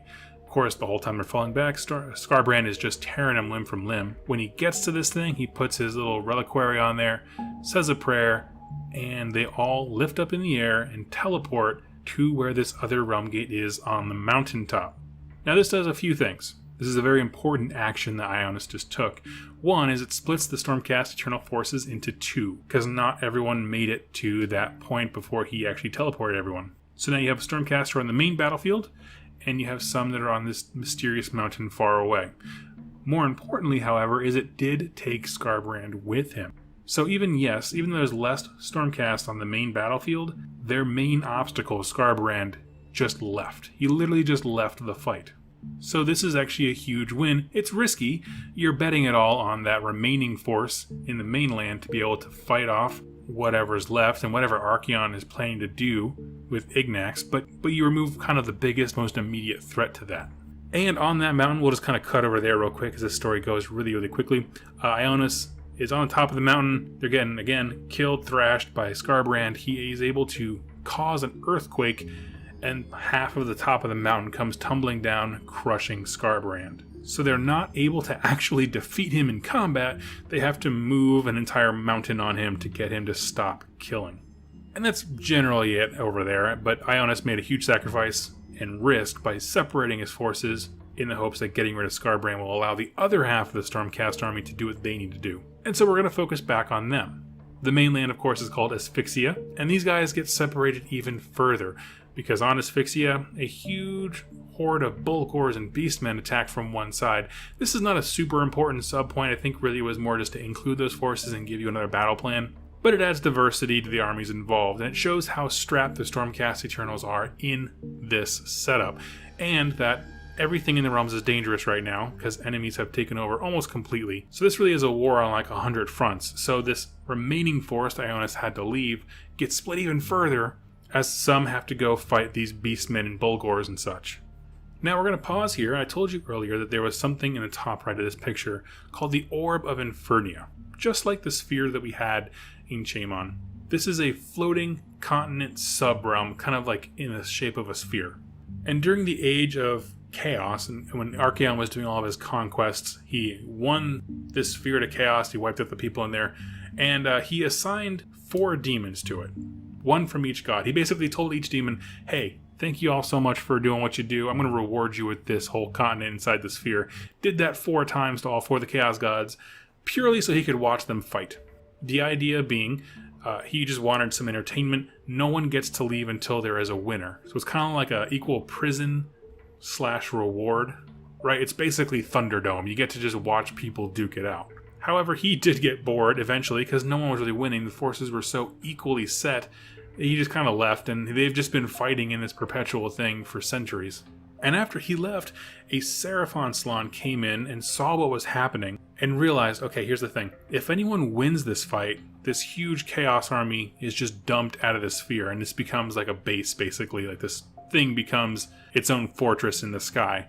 Can't have that. And so the Seraphon, for the last centuries, has been keeping these demons equally at each other's throat. When one gets a little too more powerful, he bumps it down, blackmails the others, and they just keep fighting and devolving. So you have this fight between 4 demons from Slaanesh, Tzeentch, Nurgle, Khorne, perpetually fighting for centuries because this Slann is orchestrating it. Well, remember when Archaon stepped in and grabbed Korgus Kull? He sends Kull on a mission to go stop and unite these demon armies. They go in, they disrupt the Seraphon's plans. They are able to, I'm abbreviating this very, very much, but he's able to unite them. They're all like, let's get the heck out of this stupid orb thing. And with that, right there, locally, a huge demon army just comes up and is ready to fight against the Stormcast Eternals. Didn't require summoning. It was already there. They were just distracted, where Korgus Kull just walked in and undistracted them. So now Archaon has a massive force of reinforcements right at the site of where the godbeast is. And this matters because, going back to our talk about the Stormcast, how they kept getting split and pulled in different directions, this is the third front they have to fight. Stormcast are trying to reach this little floating crescent mountain that Ignax is chained to, with just a few of them being free to do so. I'm going to pull the map back up here. We're going to look at this little crescent. This is the anchor to which the godbeast is tied to. And on that little crescent are a bunch of Fire Slayer lodges. So the Stormcast Eternals make it their way up there. They're able to kind of convince the Fire Slayers, hey, bad stuff's coming. Team up. We need to get Ignax under control. And what's interesting, without much explanation, the Fire Slayers seem to be ready for this. A particular rune smiter had visions of this happening, and so he's been crafting this very intricate rune of binding. And it's supposedly infused with the magics of Grimnir himself. And they lead an all-or-nothing campaign towards Ignax. They fight all the way there. They're fighting the demon host that just popped into the battlefield, all the Khorne bloodbound forces that are still there. Like I said, this is do or die, and so they finally make it up the chains to Ignax, basically chuck the Runefather towards the beast. Right there, the Runefather is able to attach this rune of binding to Ignax to control him, and then is immediately vaporized because it's just the sheer heat from it. It's like flying into the sun. The Stormcast get overwhelmed. They have to fall back because there's just no winning this. Archaon moves up to the head of Ignax, stabs him in the temple, and somehow this infects him, corrupts his mind, and he falls under the sway of chaos. Archaon breaks the chains that bind him. He's now this fire serpent raging across the skies under the control of Archaon, and they fly away. Now, important to note, this rune of binding is coming very important in tomorrow's video because it is still attached to him. Someone can control Ignax, but Archaon does not know that. He can't see the rune. He's completely unaware that the Fire Slayers ever put it on him. So that's just a little plot nugget to kind of return to later. But on the surface, The good guys have been dealt a major blow. One of the two most powerful beasts, the serpents in the sky, Argentine and Ignax, are now under the control of Archaon the Ever-Chosen. So this is a huge win for him. Now we travel over to the War of Life in Guran. And this one is really great because it kind of departs from the story with Allariel and gives us a perspective of what's going on in the realm in general. We open to Stormcast Eternals fighting with Skaven. Celestial Vindicators are there with a reinforcement of Knights Excelsior. These are the blue guys and the white guys when it comes to Stormcast Chambers if you're looking at their color schemes. And they're fighting Clan Scryer and Verminous. And everything's going really well for the Stormcast Eternals, but they can't figure out the Skaven attack pattern. They're just kind of popping up in really weird places and doing strange rituals. None of it makes sense, but they're just kind of slaughtering them anyway. Until at one point, two of the leaders of these Stormcast armies, a vision of Allariel. And it's just like projected in vines. It's not her body. She's just trying to communicate from the earth, basically, because that's where she's planted into. Some essence of her is trying to communicate and tells them exactly what's happening. You guys are idiots. You're not seeing the pattern here. The Skaven are attacking important nerve centers, sort of like communication nodes, if you will, and they're trying to wake up a godbeast that's existing right underneath your feet. His name is Behemoth. He is the World Titan, and you have to stop him from being woken up. So immediately they know what's going on. The stakes are set super high. They're like, oh, we're not just having fun slaughtering these guys. Like, oh snap. They're like enacting this master plan that we had no idea about. We need to like get on this. And as they're doing this, these little fights all around, if you actually read the book in chronological order, the Skaven kind of lead them through a romp that goes through like the eastern side, up the north, and kind of in a big spiral. They're just kind of hitting all the points that will wake up Behemoth. So it takes them kind of on this journey all across this section of Guran, trying to stop the Skaven, trying to get ahead of them. And as this is going on, the great god beast itself is starting to wake up under the ground. So huge earthquakes are happening. Mountains are kind of sliding off the side. Again, this thing is underneath them. We don't know what it looks like, but it's under them, tearing up the earth from underground. And as they're kind of going in this pattern, trying to find all of the nerve areas to keep Behemoth from being awoken, they encounter all manner of forces of destruction. In particular note, they fight a clan of Spiderfang Grots, a tribe that's made of nothing but Gargants, those big giants, and a bunch of greenskins. It's like a bunch of mini battles just kind of crammed into this arching narrative of stop this thing from waking up. But ultimately, Behemoth is roused, and he stands and sees Guran. Now, we don't have a good depiction of what this god beast looks like. If it's a serpent, or if it's just like a humanoid figure, stands up, sees what's happening to the realm, and is absolutely enraged. Because not only is he seeing Guran corrupted by Nurgle, but he himself is starting to be affected by it, just like Argentine was corrupted by Tzeentch when he kind of took over that realm. Behemoth is not in his right mind. He's partially corrupted, enraged about what he's seeing, but doesn't really know how to rationalize what's happening. And ultimately the Stormcast Eternals determine he cannot be put back to sleep, he can't be swayed, can't be reasoned with, we gotta take him out. Because Archaon cannot be allowed to have another god beast. So they continue with these huge fights, mostly kind of like at their feet, trying to like get this thing to topple over, to die. Stormcasts call in colossal meteor strikes, just like pure hunks of Azir energy, just like hurled at this thing, with a lightning storm going off.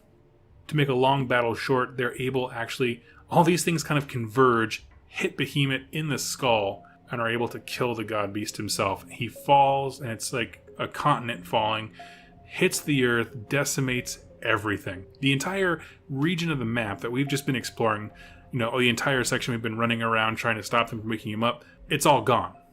It's just been crushed straight out when this guy falls on him. The Hallowed Knights were said to have wept when they saw all their hard work was defeated. All the things that they've spent this entire series trying to reclaim, rebuild, defend, it's all gone, which must be so defeating. And with that, Archaon successfully takes one god beast with an asterisk, meaning there's still a control rune or binding on Ignax he doesn't know about yet. And his second attempt of getting Behemoth, the World Titan, on his side failed because the Stormcasts were able to eliminate him as a possible enemy. And so this one, like I said, it's a little more non-linear than the other books. This is really just Archaon trying to seize an opportunity, right? Empire Strikes Back style stuff. So why does this book matter in the context of the Realmgate Wars, seeing as how none of it has to do with Realmgates? Well, here's the thing. This is what it looks like when Archaon enters the fight. Titanic devastation by impossible enemies. In this story, a bunch of Fire Slayers are just eliminated, just wiped out to the man. Stormcast Eternals lose just about all the time. The only real win is not letting Archaon control Behemoth. They didn't get it for their side. He's not an engine of destruction for the forces of order. He's just not chaos, which the amount of devastation and toll that it took to achieve that kind of sullies it as a victory. Because overall, this book is a win for the bad guys. Archaon has Ignax. We don't want to forget the Rune of Binding, but he has what he needs. And with these two kind of weapons in his pocket, Argentine and Ignax, he is ready for a fight. Also to note here, while this is happening simultaneously, we now know Allariel is alive. She didn't die in her soul pod form, but she's not ready to fight yet. And it's also given in some exposition towards the end that Stormcasts are dying so quickly that the reforging process can't keep up with the war effort needs. So this is really where we see the kind of grindy aspect of these huge protracted combats where both sides are taking licks. The forces of order, Stormcast in particular, did a great opening act in reclaiming all these realm gates, opening the doors to Azir, pushing the enemy away, and kind of giving a strong start to the Realmgate Wars. And now Archaon is going to seize on that opportunity by saying, oh, you opened your doors? I'm going to make you regret that. And so that's, to summarize, what this book truly is about. And it sets us up perfectly for tomorrow's video. So friends, thank you all so much for watching. I hope you're enjoying this video series. This book was a little bit left field for me when it first came out. I was like, oh, why do the god beasts have to be on this? But they really do kind of fit well into tomorrow's video. When you talk about what Archaon is planning, how he's going to end the Realmgate Wars and all kind of stuff. So just hang in there. A lot of folks talked about god beasts when I asked for folks for questions, for content, future videos, that kind of stuff.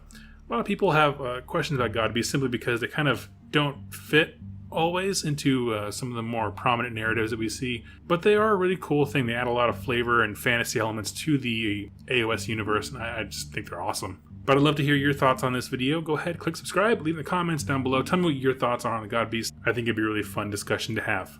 As always, thank you all so much for watching. I look forward to seeing you in tomorrow's video. In our last video, the forces of order were dealt their first major pushback in the Realmgate Wars. Archaon was set on binding the mighty god beasts to his will and bringing them into Azir to conquer Sigmar once and for all. Well, he already had one on his side, Argentine, who he first met in the realm of metal. And he got a second, Ignax, a massive fire serpent that when coiled up became a second son from Akshi. However, everything didn't go Archaon's way because the third god beast, Behemoth, was actually killed by the Stormcast Eternals before he could be corrupted by Archaon. Lots of lives were lost, but no real gains were made by the forces of order. Allariel, Queen of Life, Inguran is still out of the fight for now.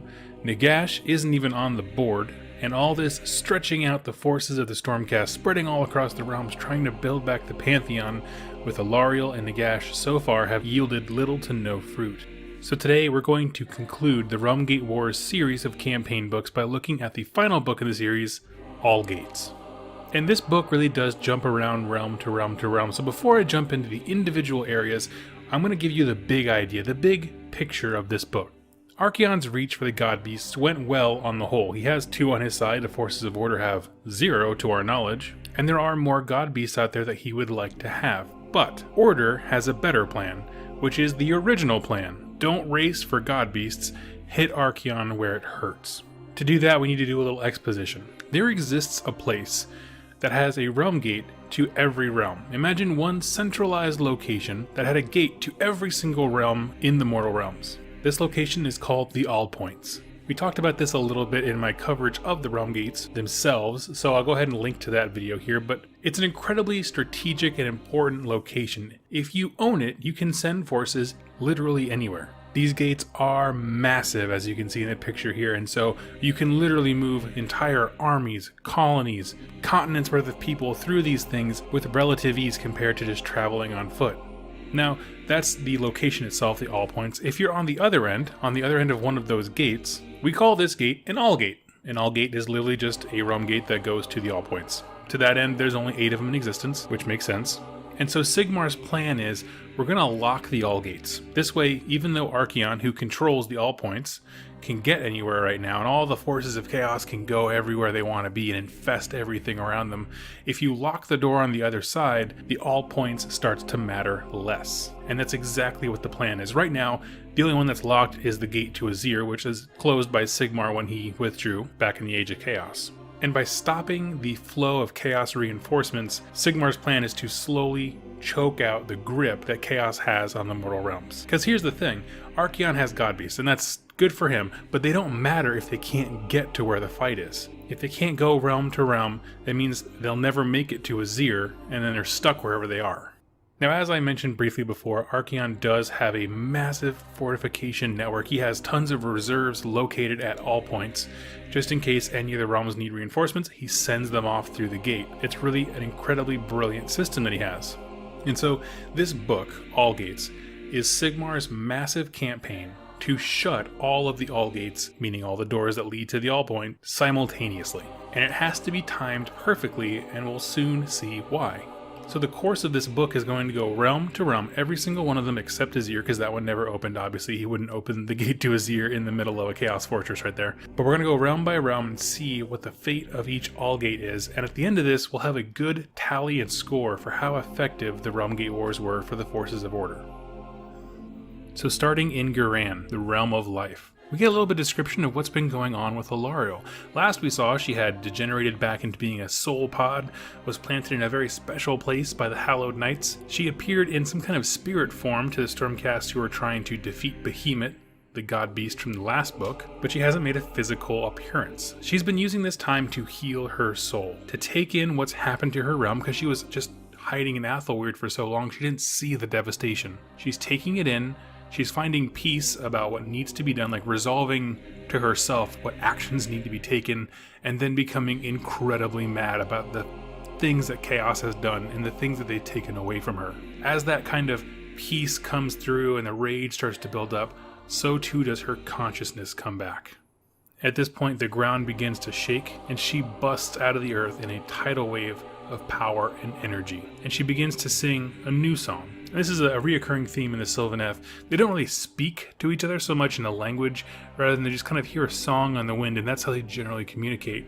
Well, her song is a song of warfare and vengeance. Every Sylvaneth throughout the realms, all 8 realms, can hear this song, and they all rise and begin to march to war. She resurrects Lady of the Vines, who was the branch witch that saved her, the imbalance of power, and she calls a big meeting of all the Tree Lord Ancients, just like her war council, if you will. And they don't bicker so much, they're just kind of at a loss of what to do, and Allariel says, here's the deal, we need to ask help from Sigmar and get on a game plan. And here's the thing, we talked about it in Balance of Power, where they put Allariel's soul pod was specifically so that she would absorb the kind of heroism and cooperation and all the things that made that location so great. If you haven't seen it, go back and watch that video. I'll go through a description of the area and the forces and the events that happened there to make it such a powerful location for those kinds of attributes. They wanted her specifically to come back like that, and now we're actually seeing the fruits of that, where she was an isolationist before. Now she's like, okay, first order business, we need Sigmar's help, we need a game plan. Very team player, but also very angry, aggressive, and ready for war. Sigmar answers the call and sends down a chamber of Stormcast Eternals, now reinforced with Dracoths from the Extremist Chamber. And he also sends down the Celestant Prime, the guy wielding ghal maraz, and his purpose in this kind of meeting to kind of plan and coordinate, he's just going to stand there and stare at Allariel because he's looking for any kind of impurity. They don't know if the ground was tainted by chaos. Allariel looks at him, knows exactly what he's doing, and comments that, like, normally she'd kill him for such, like, seditious thoughts, I guess, but this is not the time for that kind of action. Now is the time where we can't trust anyone, but we have to work together. Celestant Prime explains the plan. We're going to hit every allgate at once, and your job is the Genesis Gate. Now, what is the Genesis Gate? We talked about what the allgates were, of course, but each one of them really takes on the aspects of their realms. The Genesis Gate is obviously the allgate that goes to Ghyran, Realm of Life, and as such, really takes on the embodiment of it in that it is a living waterfall. There exists in Ghyran a system of floating islands. We've seen these in a lot of artwork and things like that. But on one of these islands is a continuously running waterfall. The Genesis Gate happens if you walk underneath that waterfall, like through the waters of it, that is the gate itself. There's no ornate archway or anything like that, no pulsing magical light. You just walk through the waterfall and you wind up at the all points. And to find it, they send out a whole bunch of Knight Zeros, the flying Stormcast Eternal Lieutenant guys, to go find out which floating island it's on, because these things kind of drift away. It's been a long time. Allariel's been hidden in Athelweird, so they really have to take their time to figure out which one it is, at which point they're being harassed and fought by Nurgle forces, but eventually they do figure out which one it's at. And of course, as makes sense, Nurgle has been given the authority by Archaon to build a mighty fortress at the Genesis Gate. The Nurgle fortress is pretty mighty. It has 7 towers to defend it, as is Nurgle's number. The Glotkin are there to defend it, so is a massive Vermin Lord Corruptor. If you want to know more about the Glotkin, we did a video on him, and I'll leave a link to the description for him down below. But he's a deeply fascinating character. Now the Stormcast are there trying to come up with a plan, like how can we breach their defenses, how can we, disarray their troops, that kind of stuff, kind of planning out a really good method of attack, and then Allariel just goes berserk and just runs for the front door. And here's the thing about Allariel, as she gets mad, the energies of life explode around her. So as she is running towards this fortress at full speed, a healthy forest, is erupting behind her. Everything she steps on becomes purified from Nurgle's rot. Her rage and her presence is literally fixing everything around her. As she's swinging her weapon and killing stuff, Sylvaneth are literally coming to life around her, just falling off. She'll take a swing at an enemy and a whole bunch of dryads just pop out of nowhere. And she gets into a very lengthy fight with the Glotkin. They trade blows for quite a while. If you're not familiar, the Glotkin are powerful at pretty much everything. Gurk, the big guy they ride, is obviously strong in physical stature, with the brother Ithrak on the back of him shooting powerful dark magics. They're just combined a mighty force to reckon with, and Allariel goes toe-to-toe with them and eventually defeats them, shoving them off the edge of the waterfall into the abyss. She goes to where the waters are deepest on this little island here, stabs her spear into the ground, and with a rage and let loose of energy, kind of exuding that same life power she's been bringing with her, purifies the river, which then rolls down and purifies the water beneath it. Everything starts from this point, starts healing. With the defenses breached, the Glotkin defeated, the Nurgle forces there in disarray, and everything healing from that central location, the forces of order are able to lock the Genesis Gate, thereby securing Guran from future Nurgle reinforcements en masse from the all points. We transition now over to the realm of metal, and the allgate here is called the Mercurial Gate. And the gate here is surrounded by a massive fortification network. It's very complex, and I just love looking at it.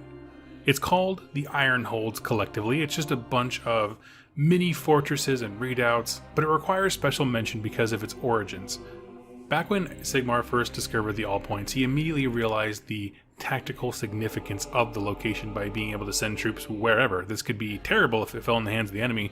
So what he did was he ordered a fortress to be built at each one of the Allgates exits. For this one, in the realm of metal, he specifically asked the Duarden god Grugni, master engineer, god of craftsmanship, to design a fortress.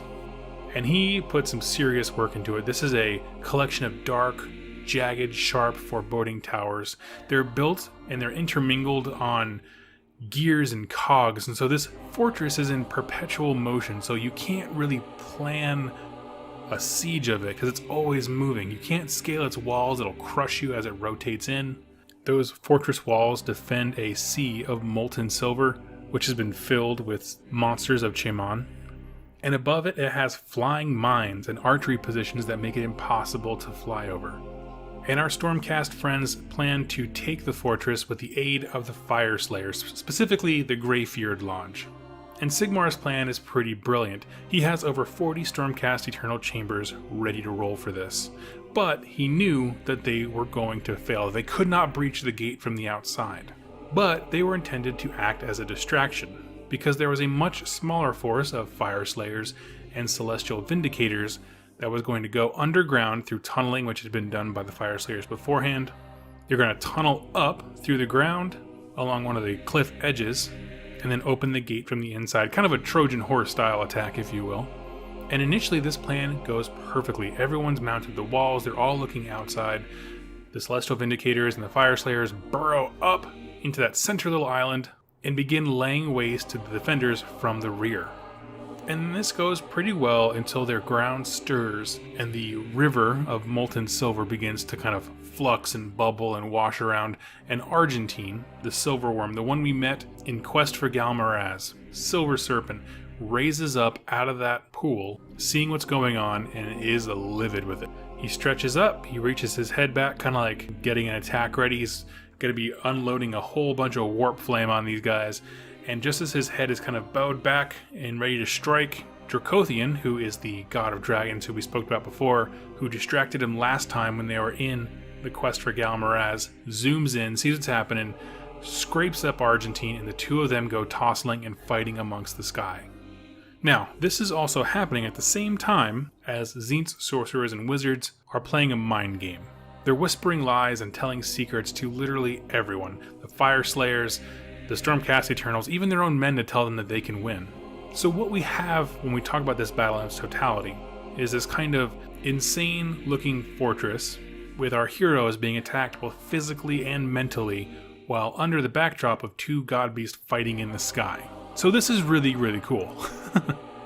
However, the Stormcast start making some real progress. With Argentine distracted, the Celestial Vindicators and Fire Slayers are able to move in, throw down the tower walls, the Stormcast reinforcements come in, things are going excellent until the Mercurial Gate pulses and glows, and a new combatant enters this battlefield. The gate opens and Archaon leads a flood of Varangard out, and they proceed to destroy the Stormcast Eternals. It is a very cool fight, a lot of great cinematics. There's demons, there's Fire Slayers, Slaves to Darkness, Stormcast Eternals, Godbeast fighting above, in a moving castle. Everything's trying to kill our heroes. It is the epic story stuff that we look for in these things. Archaon kills a Stormcast Eternal, Thostos Bladestorm, and as his lightning is shooting up to his ear, Dorgar, his mount, grabs it out of the sky and consumes him for good. Everything is toppled. The plan falls apart immediately, and Archaon controls the Mercurial Gate at the end of the day with the heavy toll dealt to the Stormcast Eternals. Now the next two gates are very quick and simple. These are the Realmgates to Light and Shadow, Hyash and Olgu. And this literally gets like a one-page shout-out where we know Stormcast Eternals were sent there to close the allgates there. Few Stormcast returned, and none of them could articulate what had actually happened. This is back before we had any real information about those two realms, Light and Shadow. So the information we're given is that it's just a place of mind-bending madness, and so anyone who went there really couldn't speak of what had happened. All we know about those two is that we have no champion. We don't know that Chaos has it, and we don't know that the Stormcast Eternals have it. So they're kind of big question marks in this whole battlefront. And that might be sort of a letdown, but remember this is at a time 2.5, 3 years ago, depending on when you're watching this, when GW wasn't really ready to enter those realms specifically. We are now, of course, the Daughters of Cain, things like that, but at the time we weren't quite ready to broach that subject. But moving along to one of the coolest stories in this book is the battle for the Maw Gate. And this really is one of the most unique of the allgates that we've seen. This gate is more of a traditional archway, however this archway is lodged inside the throat of a giant worm. This worm is named Fangathrax, and it moves around the realm of beasts, and it really embodies it. It's just a wild creature, it goes where it wants, it does what it wants, and it cannot be controlled. Well, in the Age of Chaos, the forces of Archaon realized the importance of the allgate and said, we gotta get this thing under wraps, we gotta lock it down and make it a stable environment for us to transport. So they constructed 6 fortifications that are on the backs of other beasts in the area called crawler forts. These are living batteries, basically, that are meant to be an anchor for Fangathrax. He has 6 of them. They each took a chain and bound themselves to the beast, and on the back of each crawler fort is a little mini fortification. So you have your huge monster worm with the allgate in its mouth, with 6 crawler forts all around it in every direction. And this whole scenario, this setup can move, which means it is probably one of the more useful allgates in the sense that if you need reinforcements across the realm, this thing will slowly but surely start moving that direction, and eventually it'll get there to wherever you need reinforcements. That's pretty great to have. These crawler forts allow you to guide and transport the giant worm. Well, the Stormcast arrive in this area, and they're doing some scouting, trying to get reconnaissance, and they see, obviously, the giant worm and the crawler forts and how hard this is going to be. But they also see a giant gathering of greenskins nearby. And this is where Games Workshop introduces us to the Iron Jaws. and brings destruction into the mix of this entire war. Because they also want the crawler forts gone. They want the allgate free from everyone. Destruction is about no rules, no subjugation, no stability. So at a certain point, the Stormcast are just watching what the Greenskins are doing, and they have a pretty good plan, actually. Ironjaw's run up, challenge all the Khorne-based fortresses in their crawler forts. A bunch of Khorne guys crawl down and start chasing after the Greenskins because they're bored and looking for a fight. Greenskins lead them into a nearby canyon and proceed to slaughter them. At this point, the Stormcasts move over to where the Ironjaws are, seeing like, oh, maybe we're on the same side. To which the Ironjaws then respond, smash the shiny ones. And so they start this huge scrum. And this becomes the coolest fight in this book, in my personal opinion. It's not objectively, but it's chaos and order and destruction in this huge three-way scrum that is just pure insanity. Gordrak shows up and he's leading his huge wall. He's been orchestrating this whole thing. He was going to have the Ironjaws and Greenskins like pull folks from each fortress away and piecemeal. This way they're weak when they go to strike and they can release the beast all at once. But now that the Stormcasts are here, he's like, screw it. So we all just run forward full speed. The Greenskins just flood over two of the crawler forts just in general. I think there's two Slaanesh ones. They just absolutely smash inward. Another two were already weakened because they were Khorne ones and most of the people garrisoning them left. So at this point the worm is starting to thrash and the crawler forts aren't holding onto as well, so it's getting a little wild. Chains are whipping everywhere. And Gordrak moves his way to the middle of the battlefield and lets out a massive waw. When he does so, Thangathrax responds just like anything in Ghur does and goes ballistic and wild just like the Oryx and Greenskins around him.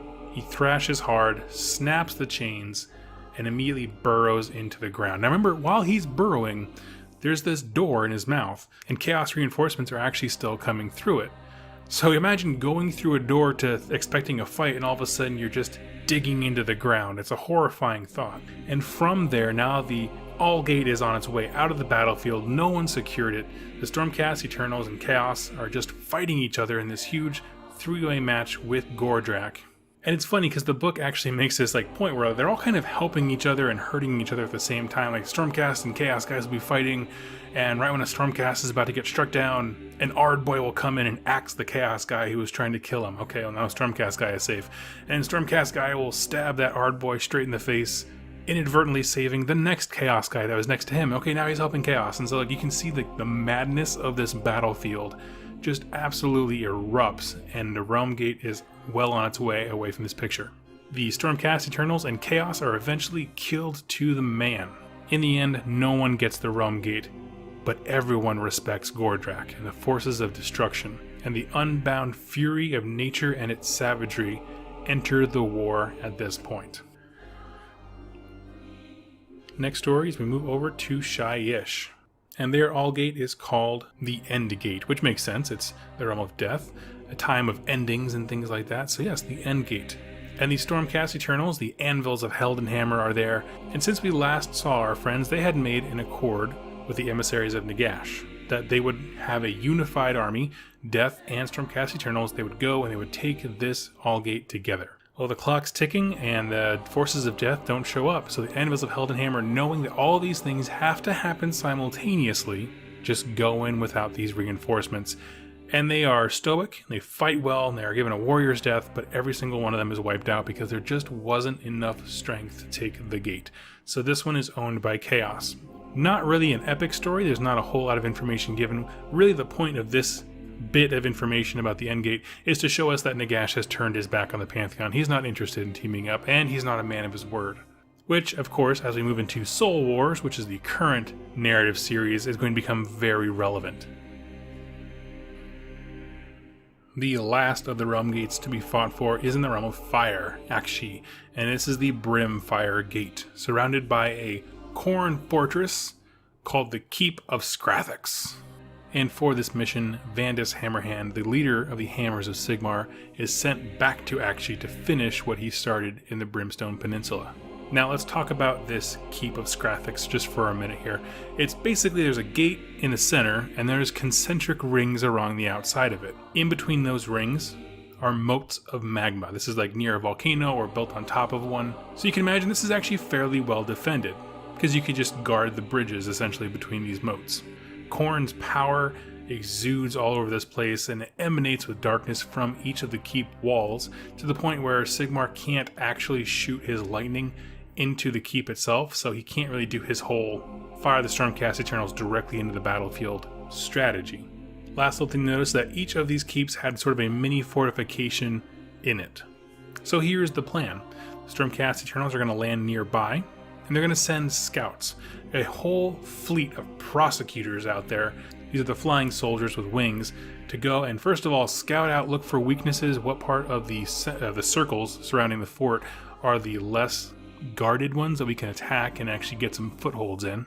And their second objective is to kill leadership. These guys have identified that Khorne Bloodbound and really demons of all kinds really thrive on having a strong personality to lead them. So if you eliminate leaders, the rest of them fall pretty easily. And as such, the scouts fly in, they're pecking away at the Khorne Bloodbound, and they notice something, that in the center ring where the actual Brimfire Gate is, they notice something that shocks them, which is Skarbrand himself is back, pulled out of that mountain avalanche from the last book by Khorne himself and thrown here as a punishment. He's chained to the gate to defend it. Archaon's happy that he's chained here. This way he's not rampaging around destroying Archaon's forces, picking fights he can't win, and slaughtering a whole bunch of his own people. But both agree that he makes a fantastic guard dog when it comes to securing the Brimfire Gate. And a new plan arises. All the scouts that were in there flying around, the prosecutors, they then begin to shoot the chains that hold Skarbrand, which sounds ridiculous, but wait for it. They break the chains that hold Skarbrand to the gate, and he, as a just pure engine of destruction that has no real mind and barely any sentience, goes ballistic. Remember, he kills everything, friend and foe, and so what they've essentially done is they haven't actually invaded the fortress yet. None of the ground troops are marching on it, but they've unleashed Skarbrand to kill everything inside of it immediately. This means if you are defending this fort, trying to keep everything outside the walls, now you have something terrible inside the walls too. It puts you in between a rock and a hard place if you're, say, any one of the Blood Warriors or anything like that in this fortification. There are scary things on both sides of the walls, and it also functions as a fantastic distraction. Now people who are guarding the walls and are going to be firing and shooting at the Stormcast Eternals are facing backwards to see what Skarbrand's doing. And with this, the Stormcast Eternals make their way into the initial fort. They go ring by ring, fort by fort, with Fire Slayers pouring into the fight as sort of a second wave. And this whole time they're fighting, you have to remember that Chaos Forces, specifically those of Khorne, are pouring in from the Brimfire Gate, from that reserve army that was sitting at the all points that we talked about before. And in addition to them, something else stirs on the battlefield, and these rings of molten lava begin to make huge waves and move around, and we know what's coming because Ignax, godbeast from yesterday's video, uncoils, and we've learned that these magma pits weren't really moats, they were more just his actual body just wrapped around this fortress. And the book says that he moves his head, breathes back just like Argentine did, but he doesn't get stopped by Dracothian and breathes out this gout of flame that, and I quote, kills thousands instantly. This is an unwieldy weapon, and he is just destroying friend and foe alike. And as I said, thousands die instantly as the power of a sun washes over the battlefield. And while everyone is kind of shocked and awed by what's going on, there is one person specifically who sees an opportunity, and that is the Rune Father of the Fire Slayers contingent there. He sees the rune of binding that was put on by the other Fire Slayer Lodge in yesterday's video, the one that the Rune Father slapped it on him and then it was instantly evaporated because Ignax was too powerful at that point. Well, here's the thing, all this travel, all this fire, this energy has weakened him, so now he can see the rune of binding, and Ignax is not at full power, emitting that much heat, so he's like, oh, I can get to that rune, and I can do this. I can control him now because I won't burn up near him. So he starts making his way as close as he can to Ignax. Meanwhile, the Stormcast Eternals are pushing as deep as they can into the fort, and they're meeting a ton of resistance, wave after wave after wave. Eventually, the Fire Slayer Runefather makes it to Ignax, the closest point he can get to him. And as I said, the reason he's not vaporized is because Ignax is now tired and worn out. He doesn't emit as much heat and energy as he did before. And because he's at a weak point, the Rune of Binding works, and the Fire Slayer Runefather is able to control, just for a moment, the power of this godbeast. And it's not without cost, because they're looking at this Runefather and he starts aging decades in seconds by controlling this thing. By taking the mantle and controlling this thing, it takes so much energy and life force out of him that he honestly begins to age centuries by the time he's done. However, while he's sort of quote-unquote driving this beast and controlling him and binding him, he gets his life's worth because he points the head of Ignax at the enemy armies and lets loose that same gout of energy.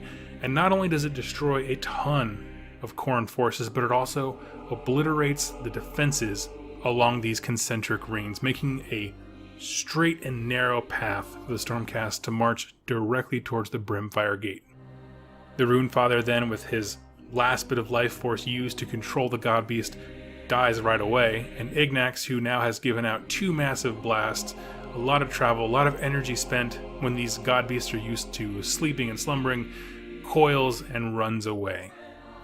And this brings us to the last big fight of the Realmgate Wars, and it's in this courtyard right in front of the gate. Waves of demons, Stormcast Eternals, Fire Slayers, all going toe to toe. And again, this is another one of those fights, if you're a Blades of Khorne player, you're gonna love this. Because Skarbrand is going nuts the whole time, hacking and slashing. And entering the courtyard, Vandus Hammerhand looks and sees what's happening and realizes, I'm tired of this. And so he says a little prayer to Sigmar, his hammer begins to glow white, and he charges on his Dracoth, full speed straight at Skarbrand, jumps up, and delivers a killing blow right into Skarbrand's head. And this knocks a rent into the demon. He smashes back, there's holes in him, he's just a mess, and with that, the Stormcast Eternals then swarm him, finish him off, take the gate, lock it, and with that, they have secured the Brimfire Gate from the hands of Khorne. There's obviously still evil forces in the realm, but this is a huge deal when it comes to the flood of chaos coming into the realms. Okay, so final tally time. We have 2 gates that were won by the forces of order, and that's life and fire. We have 2 gates that were won by the chaos forces, meaning they just repelled the order attacks. That's metal and death. We have 2 gates that we have no idea who controls them, that's light and shadow, and one of them that nobody owns, that is beasts in the realm of Ghur. So in closing with the Realmgate War series, let's talk about why this whole thing matters. In essence, this sets the stage for the entire Age of Sigmar narrative. If you are just coming along with Soul Wars and things like that, this is important because it sets the stage for everything that you know now and going forward. Fire and life become massive order settlements. The biggest city of order is called Hammerhall, and it actually exists in both of those realms, half as Garan, half as Inakshi. This also drastically reduces the effects of chaos in those realms. They've been hurt, they've been dealt a huge blow. Specifically, Nurgle, because he got kicked out of life, and Khorne, who largely got kicked out of, actually at least, their respective parts of it. There's still a lot of those forces in the realms, but I'm talking about their continuous stream of reinforcements. However, important to note, that one of the gods was not kicked out of the realm that they so desperately seek, and that is Tzeentch was not kicked out of the realm of metal, which plays perfectly well into the fact that right after these books came out, the Tzeentch release happened and Disciples of Tzeentch book came to us as players. Again, this series set up a reason for him to be ascending as a chaos god. In addition to the lore reasons for giving us why people are the way they are, what the Chaos Gods are doing, Tzeentch is in ascendancy right now. We also see a few things that the Pantheon is being rebuilt. Sigmar has reunited with Allariel, who has been reborn in her war aspect. He's also tried to reach out to Nagash, but to no avail. And more importantly, Order, like capital O Order, as a faction has been established in this book. It's everyone who hates chaos. So far we've seen Stormcast, Fire Slayers, Sylvaneth, and a few bits of devoted of Sigmar and Seraphon in various places. What that means is that these armies now all have a single banner to bind them and places to seek refuge now that certain areas are being secured. What's also happened in this narrative is that Nagash has solidified himself as a major player. He's not going to be a part of the Pantheon, he's going to do things himself, which directly sets him up for success in Soul Wars, which comes out soon.